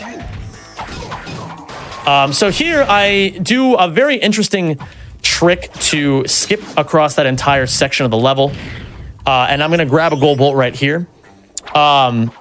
Is anyone keeping track of how many gold bolts I've collected? I always get like so curious about what number I'm on when I'm on this point in the run, but I never think to keep track. Or even put it in my splits. I guarantee one of you has to have the answer. I can picture like someone's got the spreadsheet because they really just want to spam. It's like, Zem, you missed it. Zem, you missed it.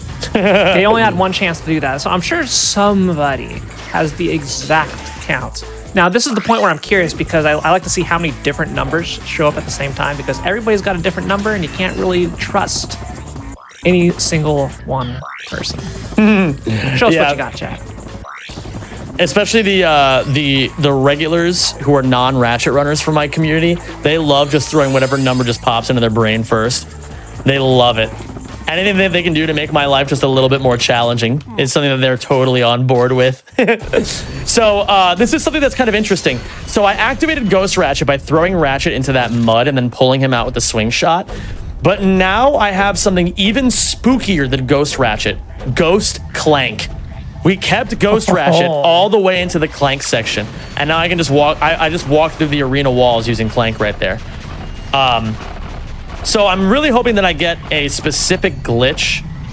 I don't think I set it up properly, but if I did, I can blow up all these giant robots in just one little missile. So we're gonna see right here if that's true. I got it.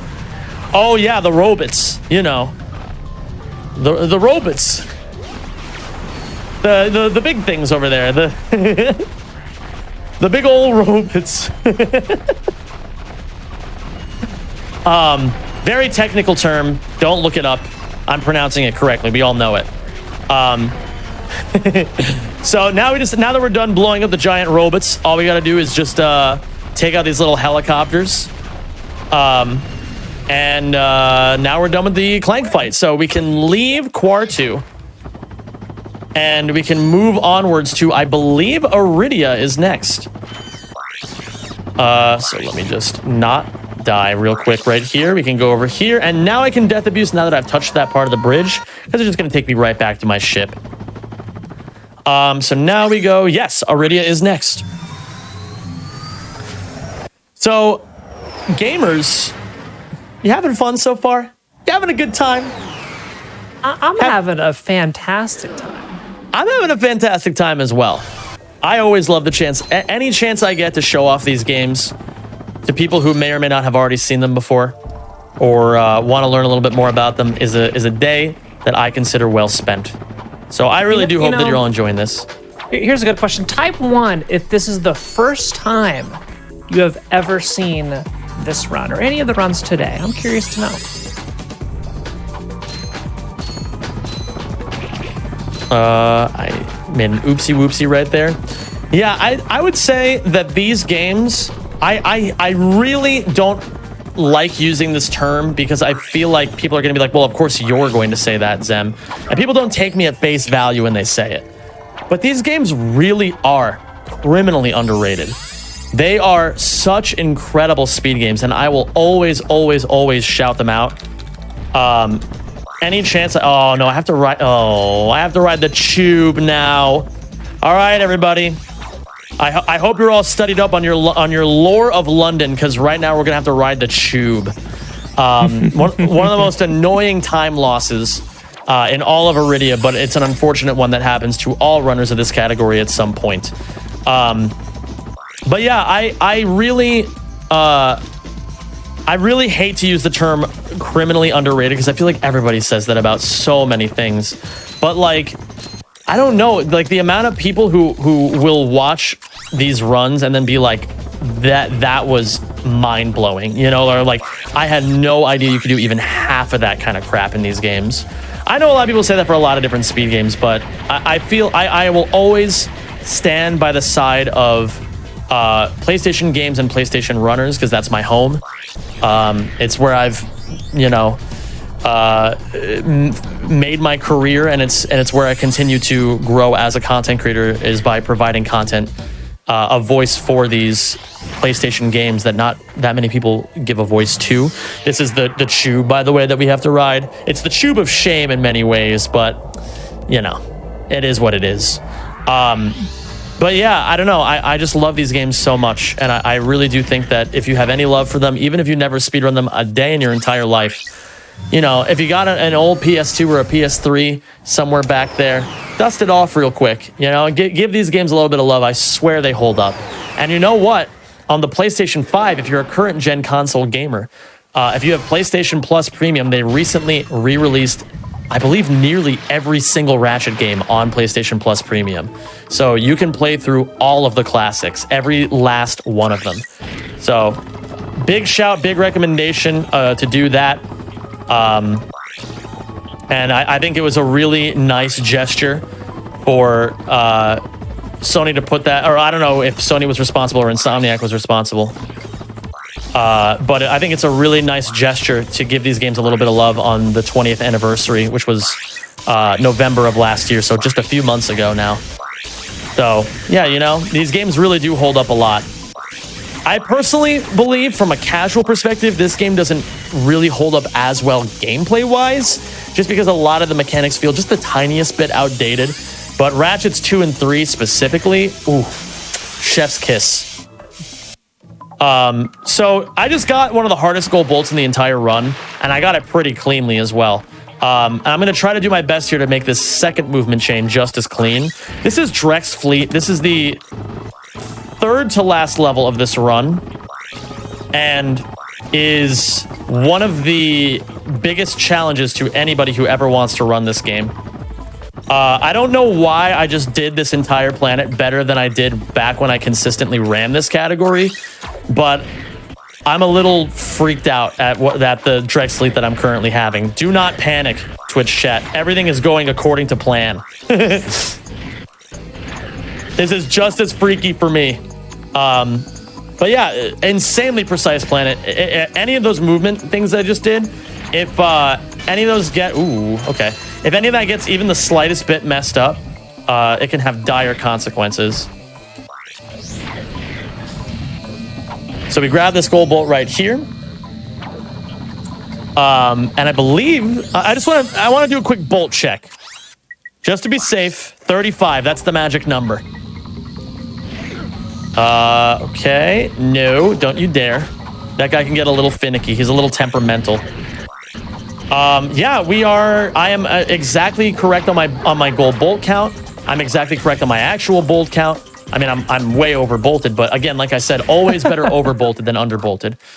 So now we unlocked the infobot for Velden 2, which is the last level of the game. But before we go there, we have to go to Kalibo 3. Kalibo 3, again, one of those planets that you never see in any other category that most people tend to run.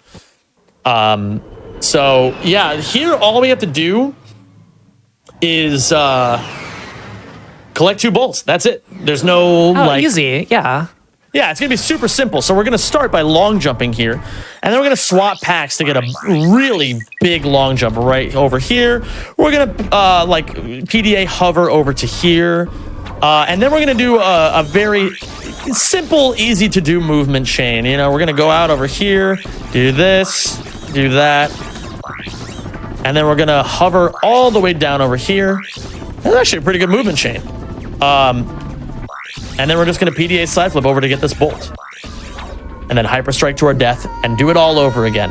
Because we have to get one on the opposite side of the map now, but it starts the same way. We start by going over here. The first verse was so good, we're doing it again. Let's see here. So, right over here. This, I don't remember the minutia of this trick. That should be good enough to at least get over to here. Okay, yeah, that's fine. That works. And then I can midair on over to here. And then I'm going to bust out my thruster pack and then just do some PDA infinite jump movement over here. My favorite room in the entire game is just a room full of chickens. Why these chickens are all here? Well, lore reasons, obviously, but I don't want to bore you with that right now. And then we're going to side flip out, hyper strike over, go right to our death. And now we're on to the very, very last level of the, wait for it, game. Okay. I know, right? Really shocking stuff. Velden 2. Velden 2 is hard. It has a lot of moving parts to it. So I'm going to start by buying our last little thing that I hinted at earlier. Believe it or not, it is the Pyrocitor. We're buying one of the most basic weapons in the entire game for only 2,500 bolts, because that is going to be the key to this whole operation. So what I'm going to do is I'm going to set up a movement chain right here. And I'm going to go over here. And I believe I grabbed the bolt first. Yes. So I grab this bolt. There's only 2 bolts remaining. I'm going to long jump out over here. And now I'm going to do a little bit of a tricky sequence right here, where I'm going to go over here. I'm inside the pit right now. This is a very interesting spot to be, but at least it's safe. So I'm going to go out of this pit. I'm going to activate Ghost Ratchet again. And then I'm going to climb up that ladder in a totally normal way. And now that I have Ghost Ratchet, I can pass through all of these walls right here. And this is going to be key in getting all the way over to here and then side flipping up to grab this gold bolt. And then finally, we have one last little gold bolt left to get, Twitch chat. This epic journey, this epic Rack 1 journey is nearing its conclusion. However, I would like to remind you all that we still have more Ratchet action left to go after this. So make sure that you stick around if you've been enjoying these so far, because the next game I'm playing is wildly different than both Ratchets 1 and 3. So you're not going to want to miss that. Anyway, here we are. I'm doing my job for me again. You're too good at it. It's time to get you your own hotfix show, man. What can I say? I've been conditioned to do calls to action a lot more these days. So now I'm gonna infinite jump all the way over here. I have to be very careful about how I move through here.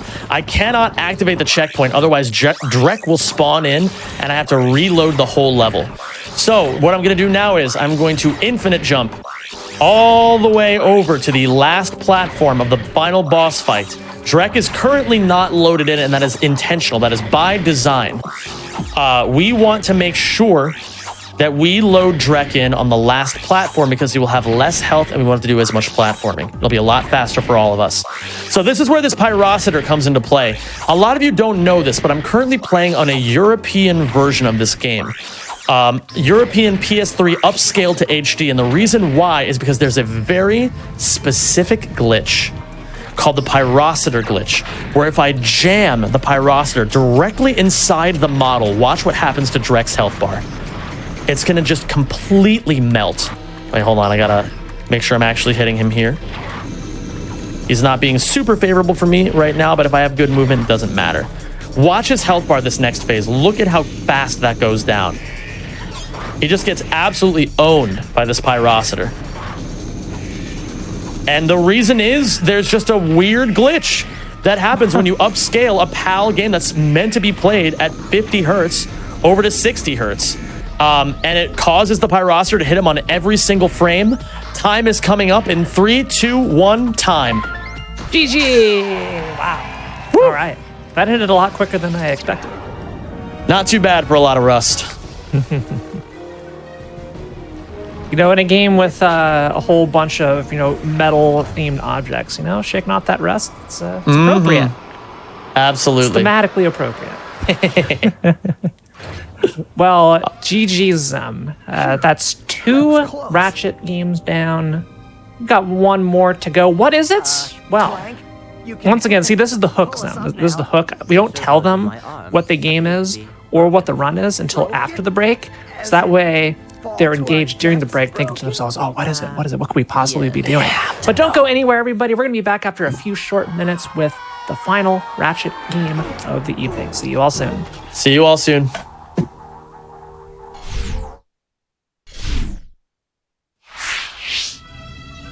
And welcome back to Game Masters, everybody. I am your host, Fant_TV, and I'm here with Zem, who has so far showed us 2 amazing Ratchet and Clank runs back to back.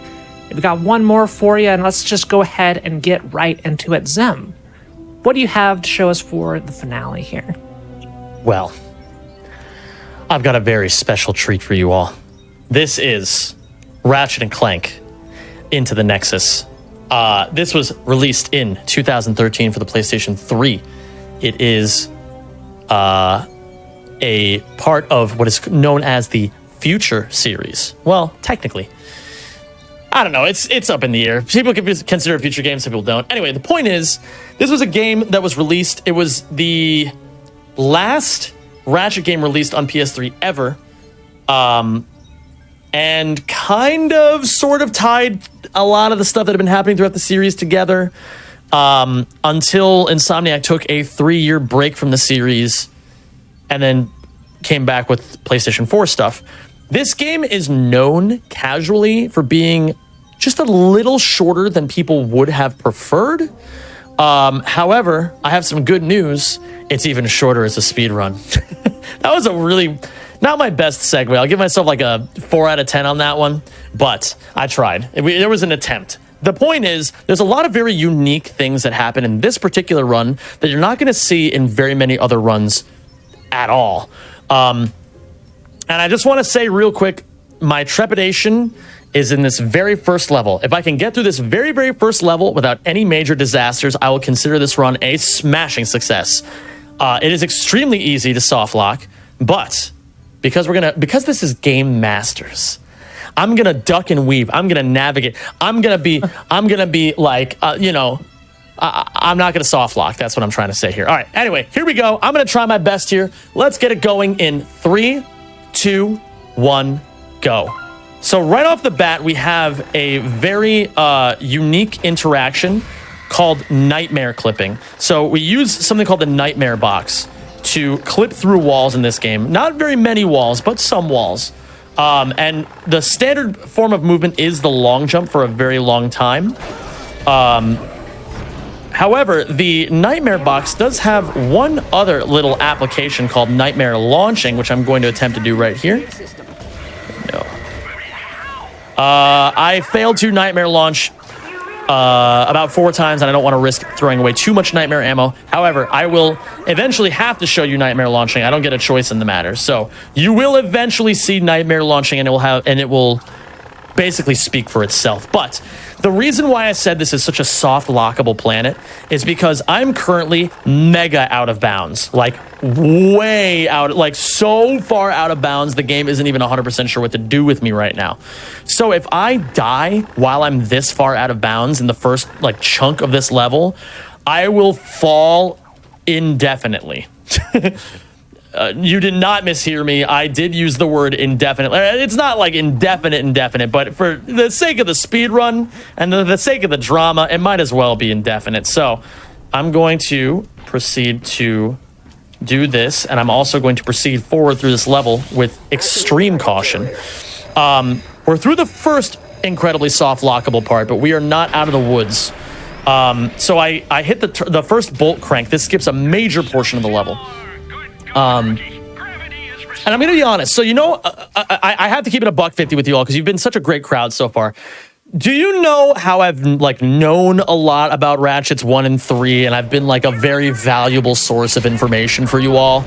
I am essentially a speed running robot of this category where I know nothing aside from whatever inputs have been put into my system. I am not super knowledgeable at this game. I hate to break it to you all, but I will do my best to at least explain what I'm doing and why I'm doing it. Oh my god, I made it out of the airlock. That was really terrifying. Okay, so basically, I can... Oh, no, don't do that, Ratchet. Okay, I can explain at least some of this stuff that I'm doing. I don't know all the secret ins and outs of this. There are a couple of people who have really, really labbed this game quite a lot. Oh no, don't do that. Oh, okay, we're good. Sorry, it's really scary doing this part of the game, if that's not obvious. Then I do this over here. I'm setting weapons over on a quick select right now. And I'm just basically trying to stay out of bounds as best I can. This is the last little out of bounds chunk of the game that I have to really worry about. Okay. Eke it on over, tap it in. We go around this wall. Gamers, I have great news. I did not soft lock the game. Let's go. Game Masters. I had you on the show for a reason, Zem. Well, thank you, fans. I appreciate the confidence coming in on your end. It perfectly matches, or it's the perfect foil to the extreme terror coming through in my voice. Okay, so yeah, like I said, I don't know everything there is to know about this game. However, I can at least offer you the insights and the knowledge that I've picked up over the 1 month that I ran this game. So you did not hear me incorrectly. I actually am the world record holder of this category, but I did only run it for a month. If you could probably imagine, you don't really pick up a lot of stuff in a month. But again, like I said, I am very, very good at being given a sheet of inputs and being able to replicate said inputs. So that's how I was able to get world record in this category.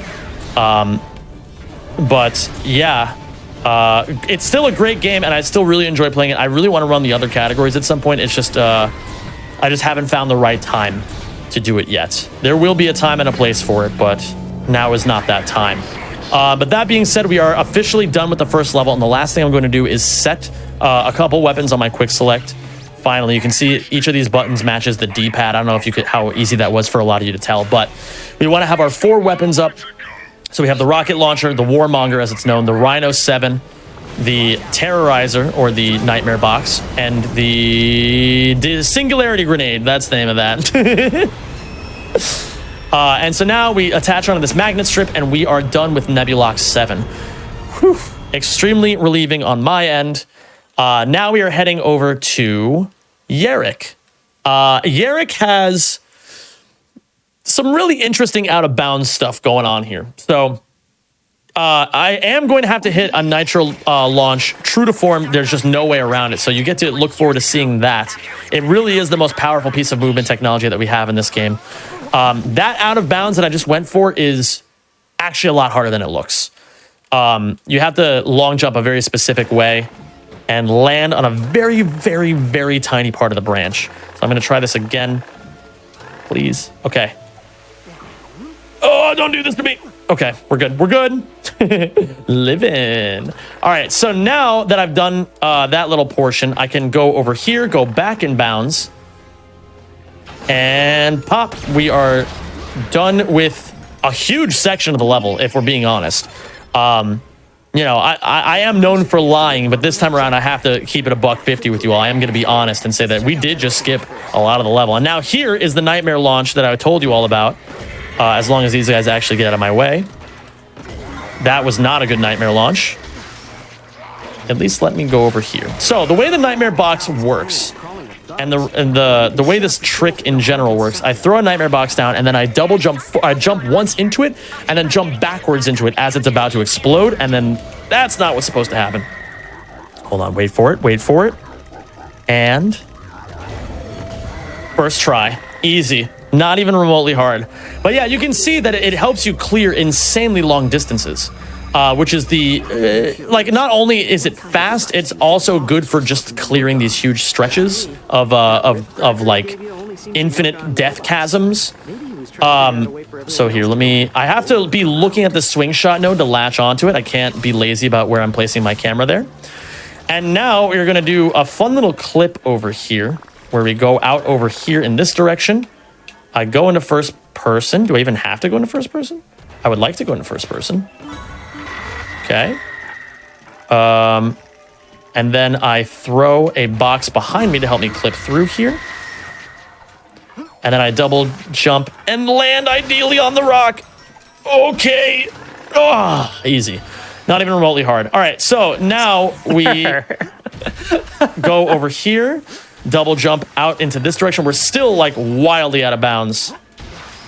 And now I have to activate a cutscene, hyper strike up here, and now I can long jump out over here. And for some reason, this is where you get the end of the end of level coordinates, like right out there in that weird patch of nothingness. So we get that, and now we have done Yerrick with minimal damage. So onwards to...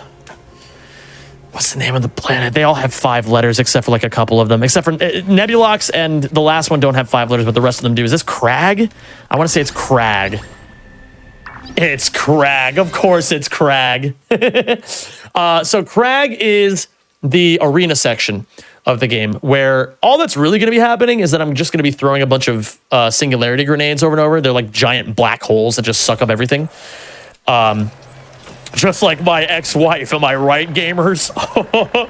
That was a bit of boomer humor for those keeping track at home. Anyway, the point is, I'm done. I'm going to stick to my day job of playing video games. I'll leave comedy up to Twitch chat. So I'm going to pull out the singularity grenades. I am going to start just throwing them in random spots. Well, they're not random. They seem a little random, but they're meant to just try to suck up as many enemies as quickly as possible. So I throw one here. I throw one here. I throw one here. I also just want the record to show, out of respect, or out of just general respect to the human race, that I've never been married. So I just wanted that to... I didn't want that to be mistaken as a joke of actual malice. It was just a bad joke. All right, so anyway, we are nearly done with the first mission. We got like a couple more missions left to go. It's all just going to come by super quickly. And then we'll be... basically done with this spot for the most part. I think I'm done here. I'm not 100% sure what... Oh, there's still that guy left to go. Oh, the funniest thing about the Rhino 7 specifically, and I always forget about this because, again, I don't play with game audio, but the Rhino 7, it plays Night on Bald Mountain whenever you hold down the fire button. And so, but what's really funny is that's not the interesting part. Is the actual interesting part is that if you just rapid fire press R1 over and over, you just hear dun, dun, dun, dun. And it's just like really loud and annoying. And I just thought you guys would find that really funny. So wait here, hold on. I'll do it right now. Again, showing rather than telling. Where is it? Right here.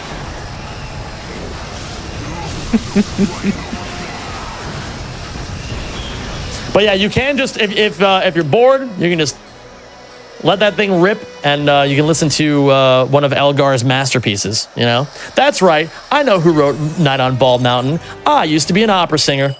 So now, I'm gonna pull out the fusion bomb. This is the only time in the entire game we use the fusion bomb. And it's to blow up all these little hives right here. And we're gonna re-equip the Rhino. And what I'm gonna do as I enter this next mission, which is the boss fight, by the way, I'm gonna hold down R1. And it's gonna look like nothing's happening, and nothing is supposed to be happening, but that's not what's gonna be happening. So I'm gonna just begin this. I'm gonna hold down R1, and the Rhino is, for some reason, just firing while this guy loads in. So his health bar, or its health bar, just gets completely annihilated, and you know, we're done with that boss fight in approximately 1 1/4 seconds. I thought the Rhino... sorry, I'm just seeing a comment in chat that says, I thought the Rhino played the 1812 Overtures finale. That is a different Ratchet game. I believe that's Tools of Destruction. And here what I'm going to do is I'm going to do something called a difficulty warp. So in this game, you can actually warp back to specific spots in the game. You can like basically checkpoint abuse by swapping difficulties. It sets you back to your original checkpoint, or like whatever your last stored checkpoint is. So for us, the checkpoint was back to the ship. So we difficulty warp so that and I can difficulty warp again here to skip this cutscene right here. But yeah, you can basically just move around checkpoints very easily by difficulty warping. This planet is really tough. It's actually very, very tricky. So I'm going to try to do my best to not get completely owned by it, but it is quite difficult. So what I'm going to do here is I'm going to double jump hyper strike.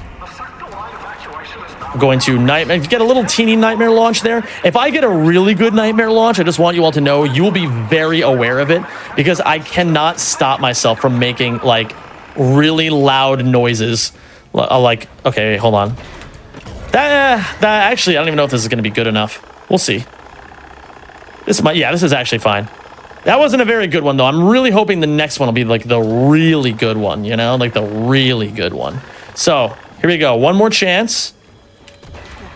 Nah, not quite. I had my one last time and I blew it. Ariana would be so disappointed with me. That's not where I'm supposed to be going there. However, if I go over here and I wrench swing down here, that should be good enough. I did that for a very specific reason, but it's hard to explain in the moment here. Basically, that loaded in this platform over here that I need to get to the next spot. So what I'm going to do is I'm going to throw down a nightmare box.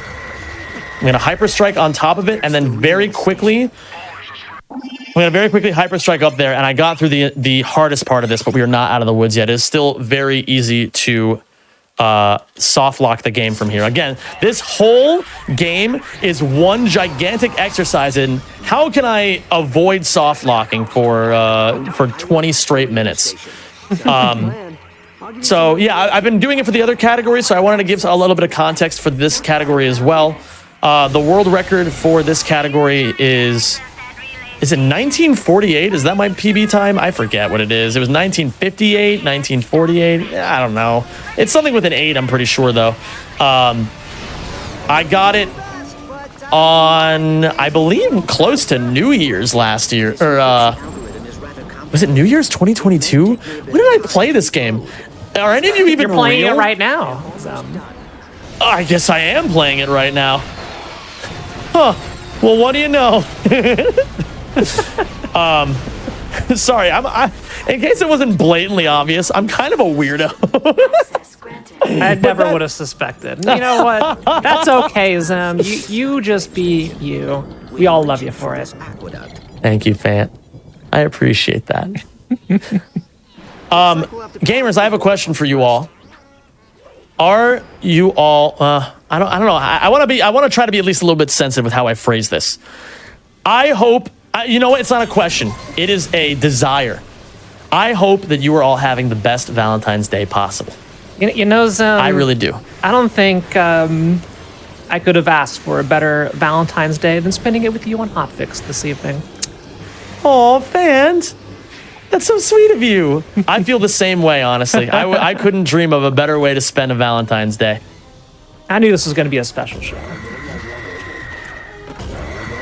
All right, so let's see here. It's still soft lockable. I got to be careful with how I do this. So I'm going to throw it. I'm going to clip through this wall here. And where I'm landing is a little bit on the invisible side. Just a teeny tiny bit on the invisible side. Oh, no. Why did you do me like that? Okay, hold on. Can I make it? No, I soft locked. Hold on. I might be able to salvage this if I difficulty warp. I don't know why the game did that to me. It was, you know what? I think I know why it happened. It's because Nexus didn't find a Valentine's Day date. Valentine didn't find a Valentine and was trying to take out his frustrations on me. And you know what? Listen, sometimes you don't get a Valentine. That doesn't give you, Nexus, the right to take it out on me. I'm out here trying my damnedest to put on a good show for the people. All right, anyway. Sorry, like I said, bit of a weirdo. Anyway, the point is, I'm going to try this all again. The reason why that spot is so tricky is, again, because the textures are invisible. And so it's hard to know exactly when you're supposed to do certain movements and how you're supposed to do them. But with a little bit of finesse and a tiny bit of magic, all of my dreams are going to come true right here, and I'm going to land exactly where I need to land and not soft lock this time and go over to the boss fight. So this is Neftin. Neftin is here, and now he's gone. There you go. That's the boss fight. All I did was hold down R1 and walk forward. I know, really crazy stuff. There's a common theme in these Ratchet games that, like, all the boss fights are just, like, weirdly easy. There aren't that many tricky boss fights in many of the Ratchet categories. And the ones... well, okay, I should say this. In all the New Game Plus categories, they are absurdly easy. And in every other category, they're insanely hard.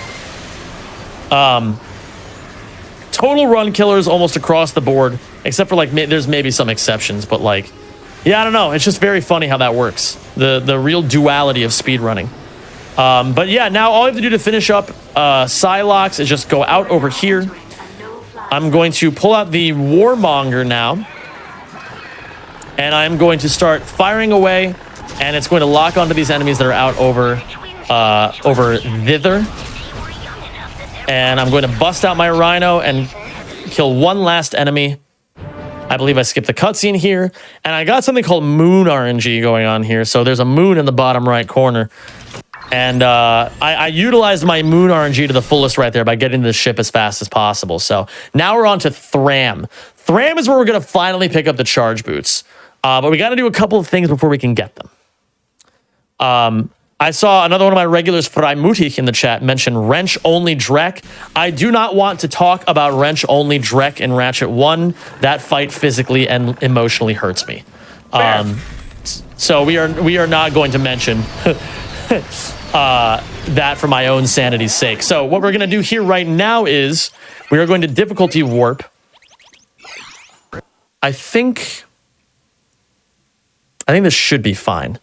Okay, yes. So I managed to get 3 horns, and I managed to really die in a very unique way. I'll probably never make that mistake again for as long as I live. But you know what? Are you going to say that will never happen again? No. Will never happen. That's never happened before. Oh, no. Well, okay. I know it's the antithesis to that's never happened. Well, okay.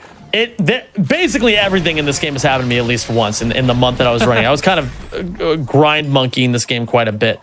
But yeah, I don't know. Every now and then a couple of these mistakes just take me by surprise. All right, if I can get a really good nightmare launch here, I'll be very happy.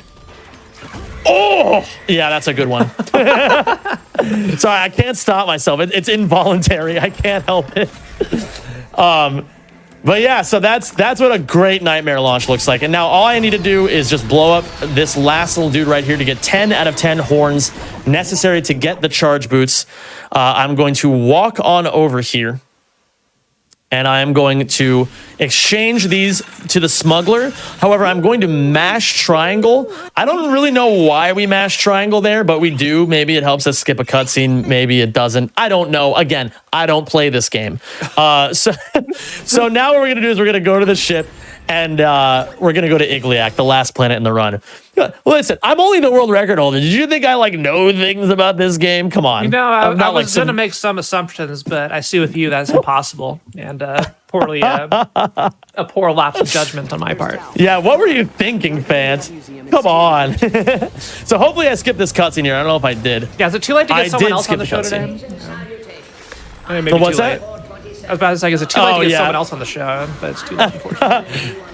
Well, you know what? Yeah, it's I already bamboozled. I pulled off my master plan too easily. Okay, so now, oops. No, don't do that. So now what I'm gonna do is I'm gonna navigate all of Igliak as best as I can here. There's a lot of tricky platforming involved with Igliak. It is the most movement heavy part of the run here.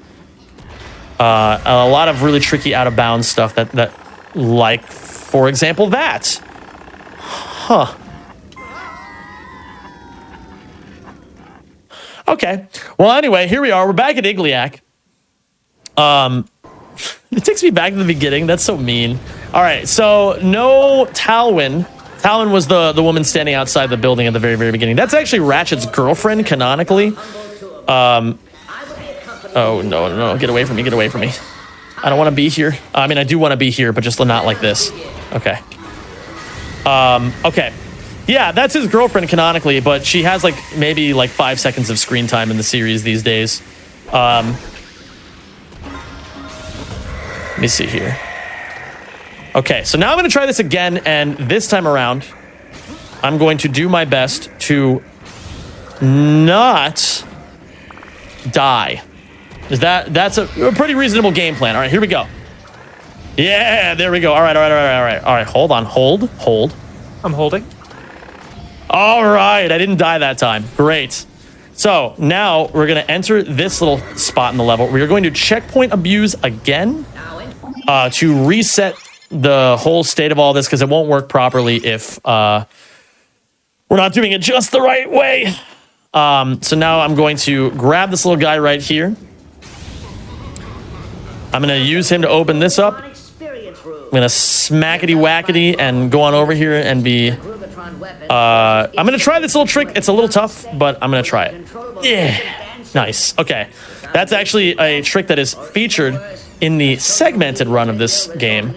I believe the segmented run is like 1920 or something like that. It's a really, really cool run. I learned a lot about this game from watching that.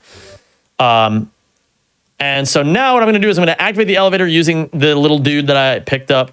And I'm going to go out over here. I'm going to clip through this elevator before the elevator ride is done, just because it saves like a second or two. I also don't know if the sound glitch has been happening.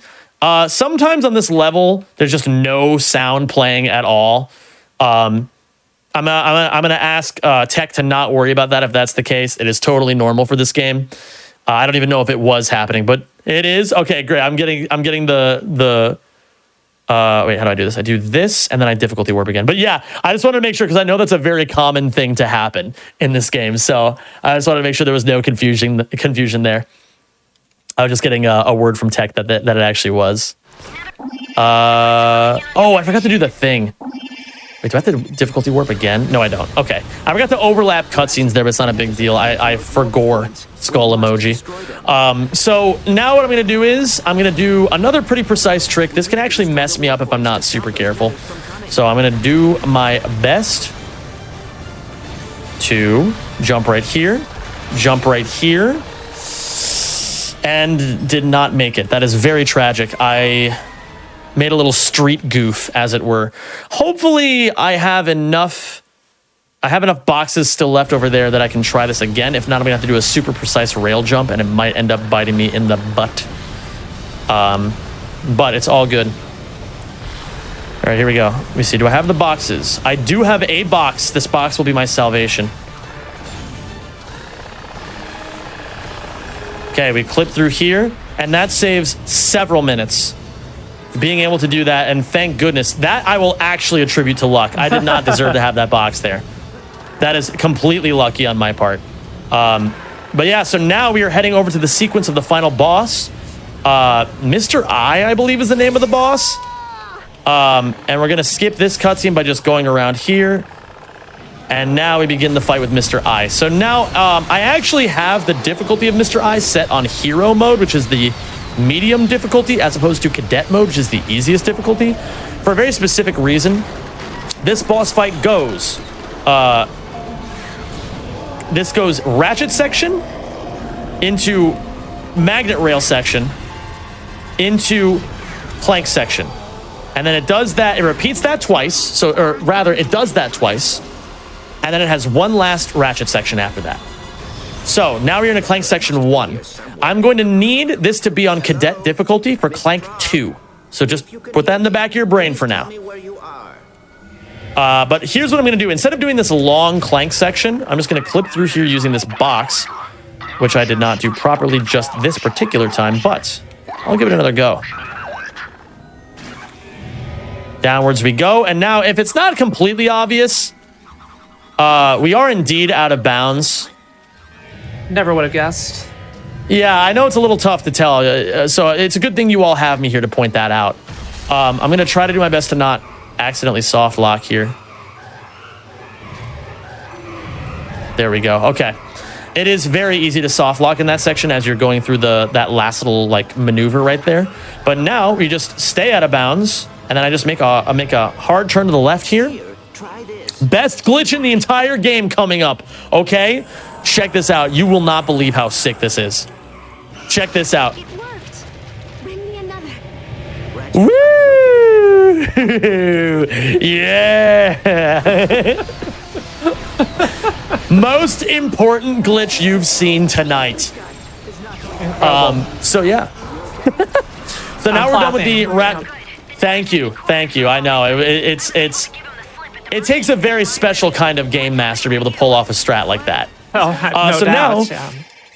So now we are on to Clank 2, and this is why I needed this on Cadet difficulty, because on Cadet difficulty there's this spinny thing right here that is firing a laser.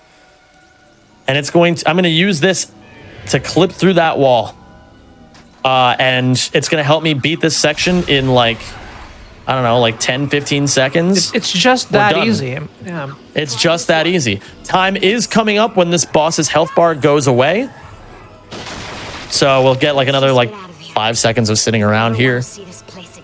And then I have Vendra. We will be there soon. It is, in fact, time. Well, that was an experience. Oh, indeed it was. But if you... Well, okay, first off, let me just put a ribbon on all this by saying I really sincerely hope you all enjoyed the Ratchet portion of today's stream. That's right, I said Ratchet portion, not Ratchet entirety. Because even though you've seen 3 Ratchet games, Ben and I are having a little bit of a discussion here. What can we do that's a little bit special, a little bit unusual? Do you want to break the news to the fan, or should I? You know, I think we're going to need to think about this for a second. But let's cut to a quick break. Have a, huddle a little sidebar here. We'll report back afterwards. Sounds good to me. Don't go anywhere. That's everybody. great. We're going to be back with a surprise of sorts. And welcome back from the break, everybody. And, after a lengthy discussion, we have come to an agreement, Zam and I, of what game to do next. Zam, why don't you... this game is quite something. Yeah, so the Ratchet games are not the only games that I've ever had world record in.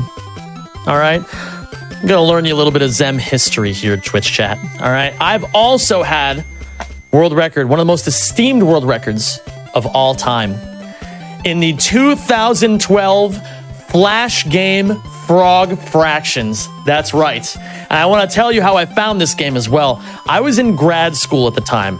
I was doing my graduate degree, getting my master's done. And I had a colleague come up to me and he said, "Zem, you stream, right?" And I was like, yeah, I stream. He goes, "Do you speedrun any game or do you only do Ratchet?" I was like, you know what? For you, I'll hear you out. I normally don't take suggestions, but I'll hear you out. He says, "Have you ever heard of a game called Frog Fractions?" And I said, "Why, no, I haven't." And, I still don't exactly know what possessed him to recommend me this game, but I am so glad he did. So shout outs to Craig if you're out there in the chat or anywhere in the world, if you ever find this clip. Hope you're doing well. But yeah, this is Frog Fractions. I am the former world record holder in both major categories, and I figured, you know what, I haven't dusted this game off in, almost coming on 4 years now. So I was like, why don't I just bust it out as a little treat to everybody, just for putting up with so much Ratchet. I'll give you guys a little bit of a breather here. No, I'm just kidding. Of course, I love Ratchet games as well, but this game is a spectacle to behold. So, yeah, you guys are in for it. If you've never seen this game is deranged, I guess, is probably the best adjective that I would use. Yeah, go ahead and give us a countdown. Yeah. Sure. Let's begin in... so actually, before I begin, I want to let you all know I'm going to be... no, I'm sorry. No, I'm not. I was going to say something. No, you just have to see this. All right, 3, 2, 1, go. All right, so now I've already done this skip that allows me to jump across the entire first level of the game. I'm gonna now get all the upgrades and immediately go on to the second section of the game. There is a frog and there were some fractions. There will continue to be some fractions from time to time, but now we're on a dragon and we're flying through space. Sure. Yeah. So I'm gonna try to dodge all these meteors or asteroids, or I guess they're asteroids if they're just like aimlessly floating around in space, right? So, all right, we're going through this asteroid belt. I believe we're going to Mars. That's where we're going right now. Because we're the frog and we have to. So I'm going to collect these durians, papayas. What exactly? I don't know what fruit these are. I wasn't paying attention, but I'm going to grab them because they look delicious. So yeah, as you can see, the fractions are still, they're still on the screen. Anytime I eat a bug, there's like a little numeric thing that pops out along with it. And that's the score that it's giving me. So it just gives me like, random numbers. So yeah, we're going to Mars. We're very nearly there. We were requested by the game to do a barrel roll. I'll try my best. No, it's not letting me, unfortunately. So just so you all know, you can't do barrel rolls on dragons. So here we are. We're going to go inside the thing. This is like a Toho section, except if you get hit by any of the dots, it doesn't matter at all. There's no health bar. It doesn't matter. So yeah, I'll just take that hit right there. I can take as many as I want. So we're just kind of flowing around through space here for a little bit. And now Abraham Lincoln is welcoming us to Mars, where I will now fight this cop robot thing. I think. I don't know if it's like the Mars Federation. I don't know. Somebody is trying to arrest me. I know that much, but unfortunately they caught me. So now I have to talk my way out of it. So I plead guilty, and I'm just going to start hitting text boxes. I'm just going to keep clicking the mouse button. No, it actually doesn't matter what I click. You can probably get some, I just got a sign right there as well. Get the old John Hancock. So now we're on Mars.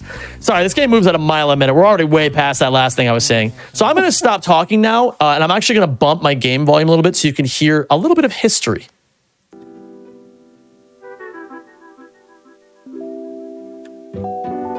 Don't worry, it's coming. It's coming. As conceived in 1632 by Portuguese printing press operator André Felipe, boxing was a gentleman's game in which two men would square off and regale each other with stories monotonous for days on end, until one of them fell to the ground from boredom or exhaustion. Over the next few years, the new sport developed a respectable following of a few hundred local socialites. We're not done yet.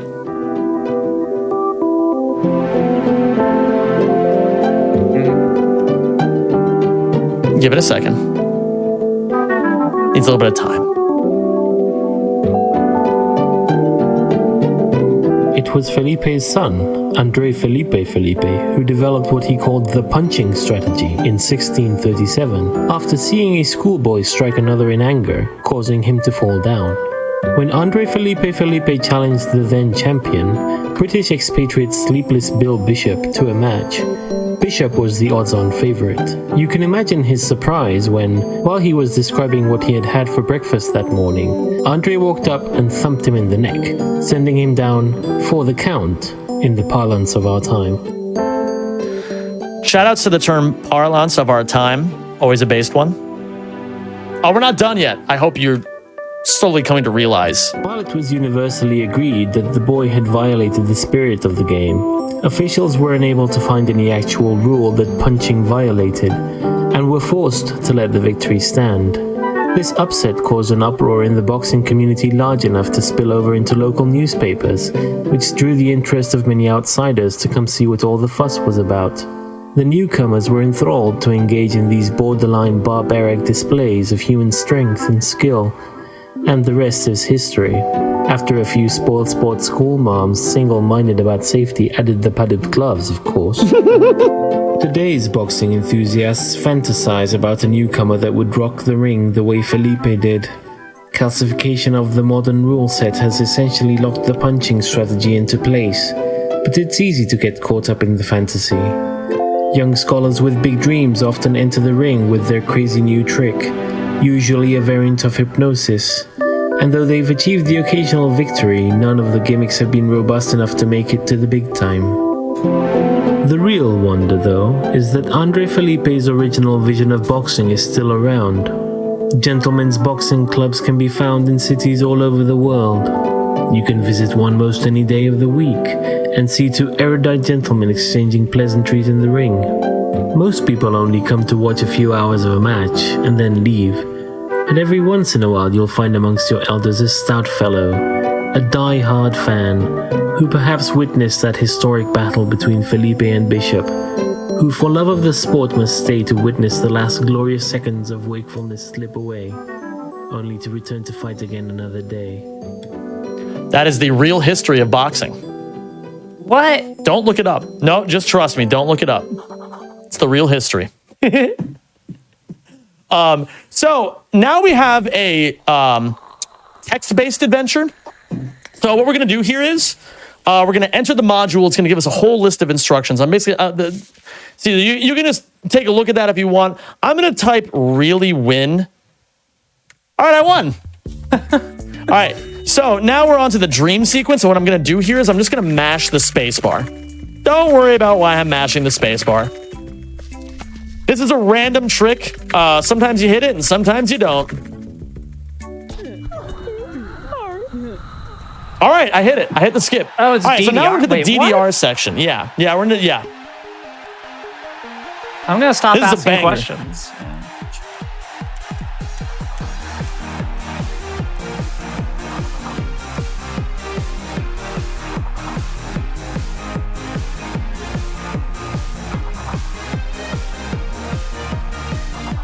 By the way, yes, I am the one hitting the inputs here. It's not just like a...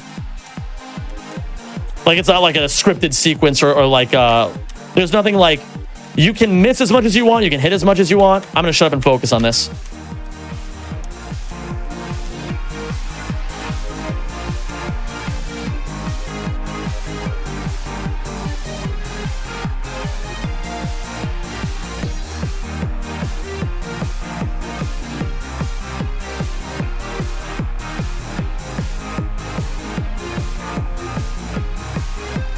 This looks legitimately hard. And now what I'm going to do here is I'm going to miss every note so that I can skip the sequence coming up by overlaying text boxes on top of each other. Incredible. This feels like it's like a level 6 on the DDR scale or something, you know? I couldn't do that Yeah, it's not like incredibly easy. I don't know if I did the skip right. I may have. I think I did. Either way, we're nearing the end of our journey here with frog fractions, but I hope you all learned a lot about frogs and fractions. What? Anything you have to say, Fan? Anything you want to share with us? I don't think I learned anything about frogs, but I think I learned a couple things about fractions. Okay, that's good. That's good. I'll take that. I do what I can to educate the gamers of the world. What flag is this in the background? What's going on here? I don't know. Here's your black Oh, coffee. so here's the last thing we do, and Heavy on the cream. time. We're done. Oh my god. What did whoops. I just, chat, let's see the ones. Type 1 if that is one of the games of all time. It certainly exists. Thank you, Zem, for showcasing that. And, chat, you thought it was over. You thought we only had one surprise for you. Well, it turns out that we actually had 2 surprises for you. There's one more that we have, but while Zem's getting that ready, I'm going to ask, Zem, I'm going to ask you a question. And this question goes to chat as well. And there is a correct answer to this. And that is, what is the best iteration of the Rhino in the Ratchet & Clank series? There is a correct answer. What is it? I feel like there's a correct answer. Okay, I want to say the Rhino 2 or the Harbinger from Deadlock, which isn't really a Rhino. It's like kind of a Rhino.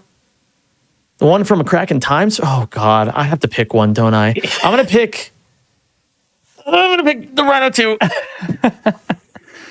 Well, Cesam, the correct Am I close? answer is whatever answer you picked. So Rhino 2, No there it is, way. chat. Did you guess the correct answer?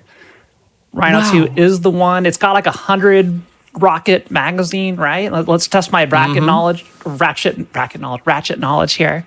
Yes, ma'am. And 100 ammo. you just hold the button down and things die. Yeah, it's that's it. That's all there is to it. It's true. The most broken part about it is that you can find ammo for it in regular ammo crates, and it refills 1/5 of your entire clip, Yep. which is crazy. That's the Absolutely hidden crazy. feature. That Yeah. everything else, like you have to buy that special ammo, and it's also the first time Rhino was like somewhat affordable. Like I mentioned during the Ratchet Clank 1 run that I had to leave it on that glitch state in the hoverboard area for hours, literal hours, to grind up enough bolts to buy the Rhino 1. So Yeah.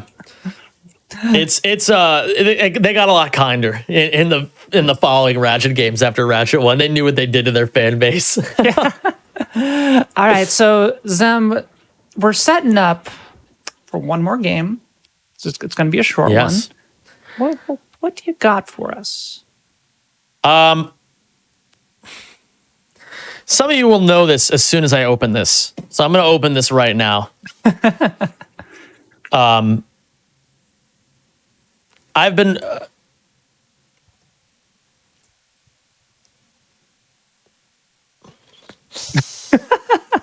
sorry, I didn't mean to do that. I'm trying to get the game feed up. So that is All right, well, really quick, then, while you're sorry, my bad. while you're fixing that, I got it all fixed, Well, but we're good. yeah. We're good. Well, I was just going to do this anyway. If you're watching on YouTube, be sure to press the like button on this video and subscribe to the channel.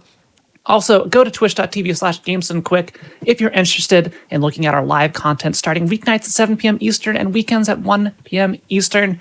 And Zem, it looks like we're oh God. Yeah, so I think a lot of you know what this game is, and if if you came into this stream not knowing what either Frog Fractions or Baldi's Basics in Education and Learning were ahead of time, you're gonna walk out as a changed person. Yeah. So this is a game. Okay, bear with me here. This is a survival horror game. I thought it was And an you're not gonna believe edutainment me. game. Well, you do learn a lot of things. There is learning. And I wanted to also let you all know before we go into this game, again, to all my community members who kept spamming Zemi Bald earlier, do you see how the shapes of our heads, like mine and Baldi's head, do you see how they look like different? There's like hair on one and not on the They're other. not the same person. No.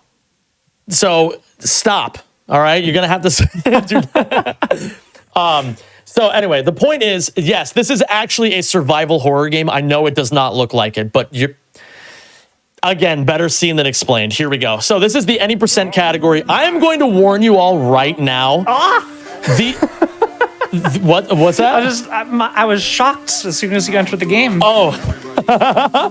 So I want to let you all know as a warning, the odds of me finishing a run of this game are nearly zero. This game is 99.5% RNG. That is not an exact calculation, but it's pretty darn close. So I got to do some math problems here. So 5 plus 9 is obviously 14. Problem number 2, 2 minus 5 is -3. And for question number 3, Problem. I think yes. I'm gonna go with 4.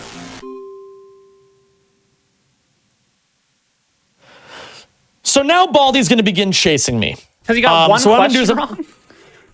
Yeah, I got one question wrong. So do you hear like the slapping of this ruler out over that you might be hearing? That is Bal. Oh, whoa! Sorry, the principal almost just sent me to detention. Don't look this way. Okay, you rounded the corner. I can now go into the school faculty room and get this chocolate bar. Listen, again, gamers, I don't have time to explain any of this to you. All right, we're moving at a mile a minute here. All right. No. Okay, I got a lucky quarter. No, don't do it. Okay. That's fine. Okay. No, the principal caught me. All right, I'm stuck in detention for 15 seconds. This is basically run over. I just want to be very clear with you all. Baldi knows exactly where I am. He's going to find me, and he is going to get me. I got to book it. I got to book it like a banshee as soon as I get out of here. All right, I have 1 second left. Great. Almost got caught by the principal again running in the halls. 13, -3, and it doesn't matter what I put there. Okay. We're going to pray that Baldi's nowhere near us. Oh my God, the principal. Why are you here? Oh my God, Baldi's right there. No. Okay. This is really bad. No, jump rope girl, you stay right away from me. Get away from me. No. The kid is pushing me. No, stay away.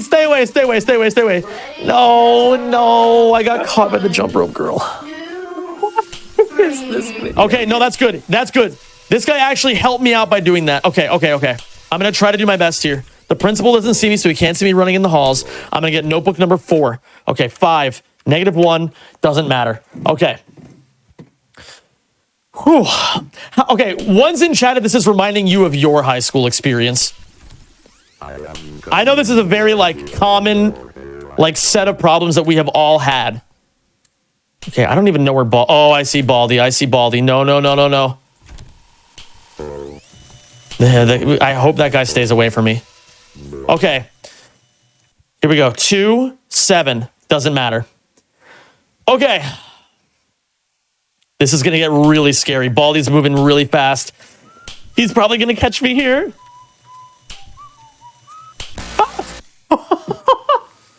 Okay, that one actually got me. All right, we try again. So I hope that explains what this game is all about. I hope you all have a perfect understanding of this game because there will be no further explanations. 6, 10, -2. You're doing fantastic. Okay, great. So the goal is to get all 7 notebooks and then try to get the 4 exits.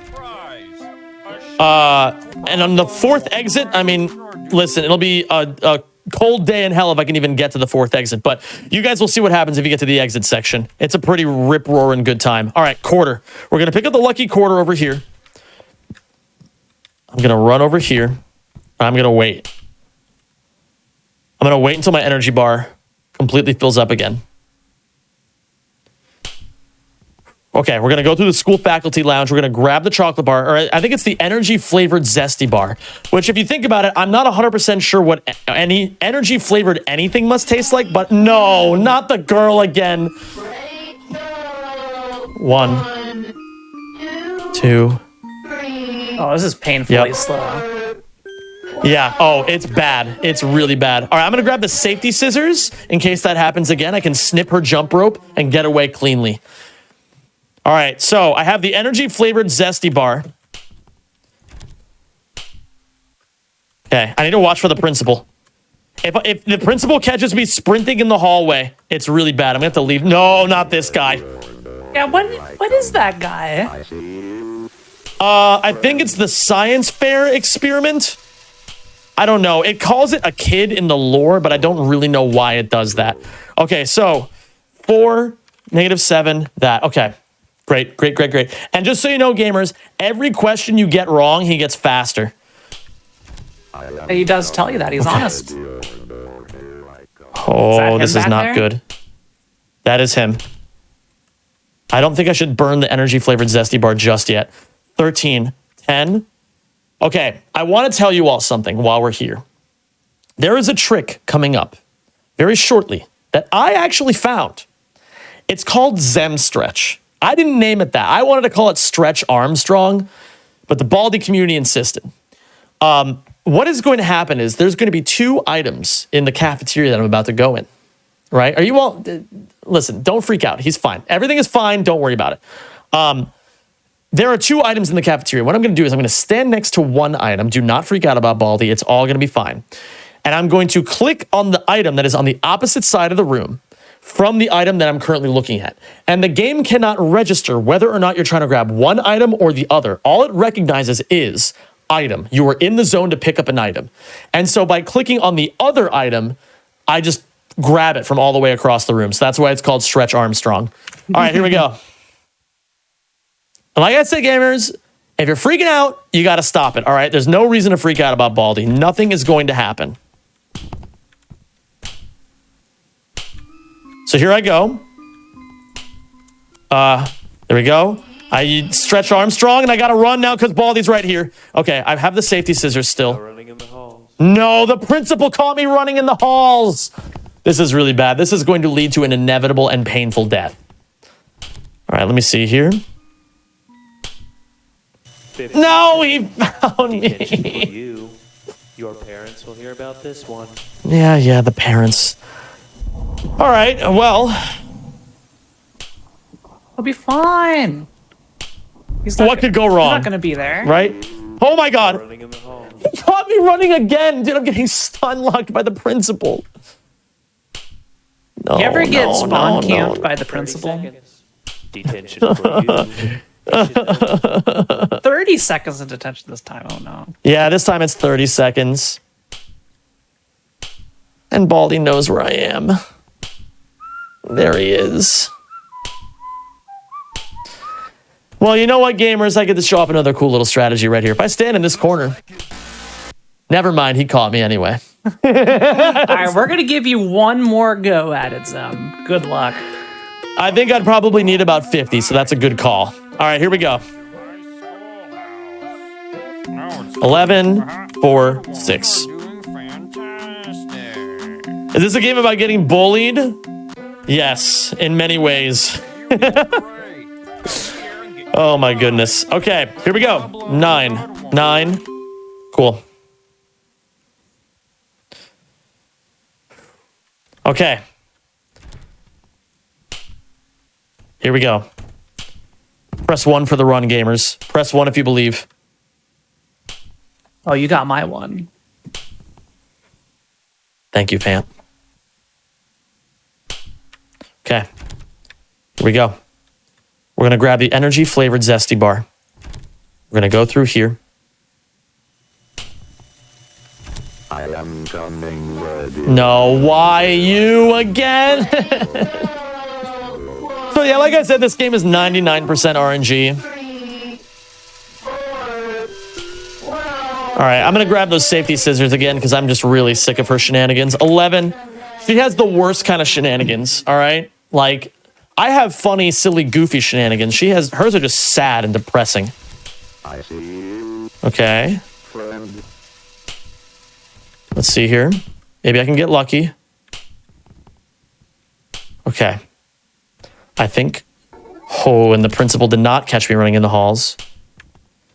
Okay. I need total concentration and complete silence. So everyone, I need you all to shut up. There's only one way this is going to work. All right, let's see here. I got to be ready for the principal to round the corner at any moment. Okay. Running in the halls. No, the freaking principal. I didn't see him pass the plant. All right, I can at least get this done.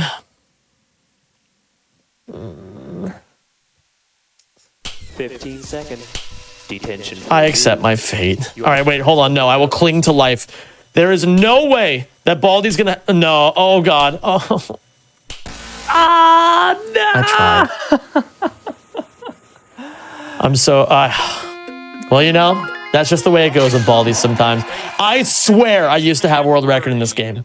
In both major categories. Oops, I just closed the game. Anyway, the point is, thank you all for watching that. You're all stupendous, and thank you for sharing your Valentine's Day with me. Oh my goodness. So yeah, type one of your surprise that you got to see not only Frog for Actions, but Baldi's basics in education. Well, Zem, this is the end of quite a long events. This has been 5 games back to back to back to back to back. Did I get 5? Whatever, close enough. think so. Close enough. I want to give you just like one final opportunity here. Talk a little bit about yourself, some future projects you're working on. I know you're pushing the YouTube pretty hard here, or just what we can expect from your stream. Yeah, so I really appreciate that. Thank you. I want to let you all know that I am currently in the midst of what I'm going to call my own little content renaissance.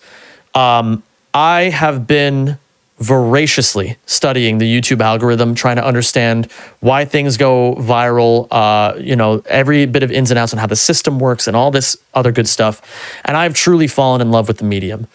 I am basically right now all in the world of content. I also am a full-time streamer. I stream 5 days a week, usually, sometimes 6, for usually around 6 hours a day. You can follow my Twitch channel as well. But those are basically my two big things that I'm doing. I'm a full-time content creator working at what is effectively 2 full-time jobs, streaming and also creating YouTube videos. But I would really appreciate if you have any interest in Ratchet and Clank, if you have any interest in PlayStation-related challenge runs, platinum trophy videos, if you have interest in just seeing crazy speed stuff being put on display, both in the context of runs and outside of the context of runs, do me a favor and give my content and my channels a chance.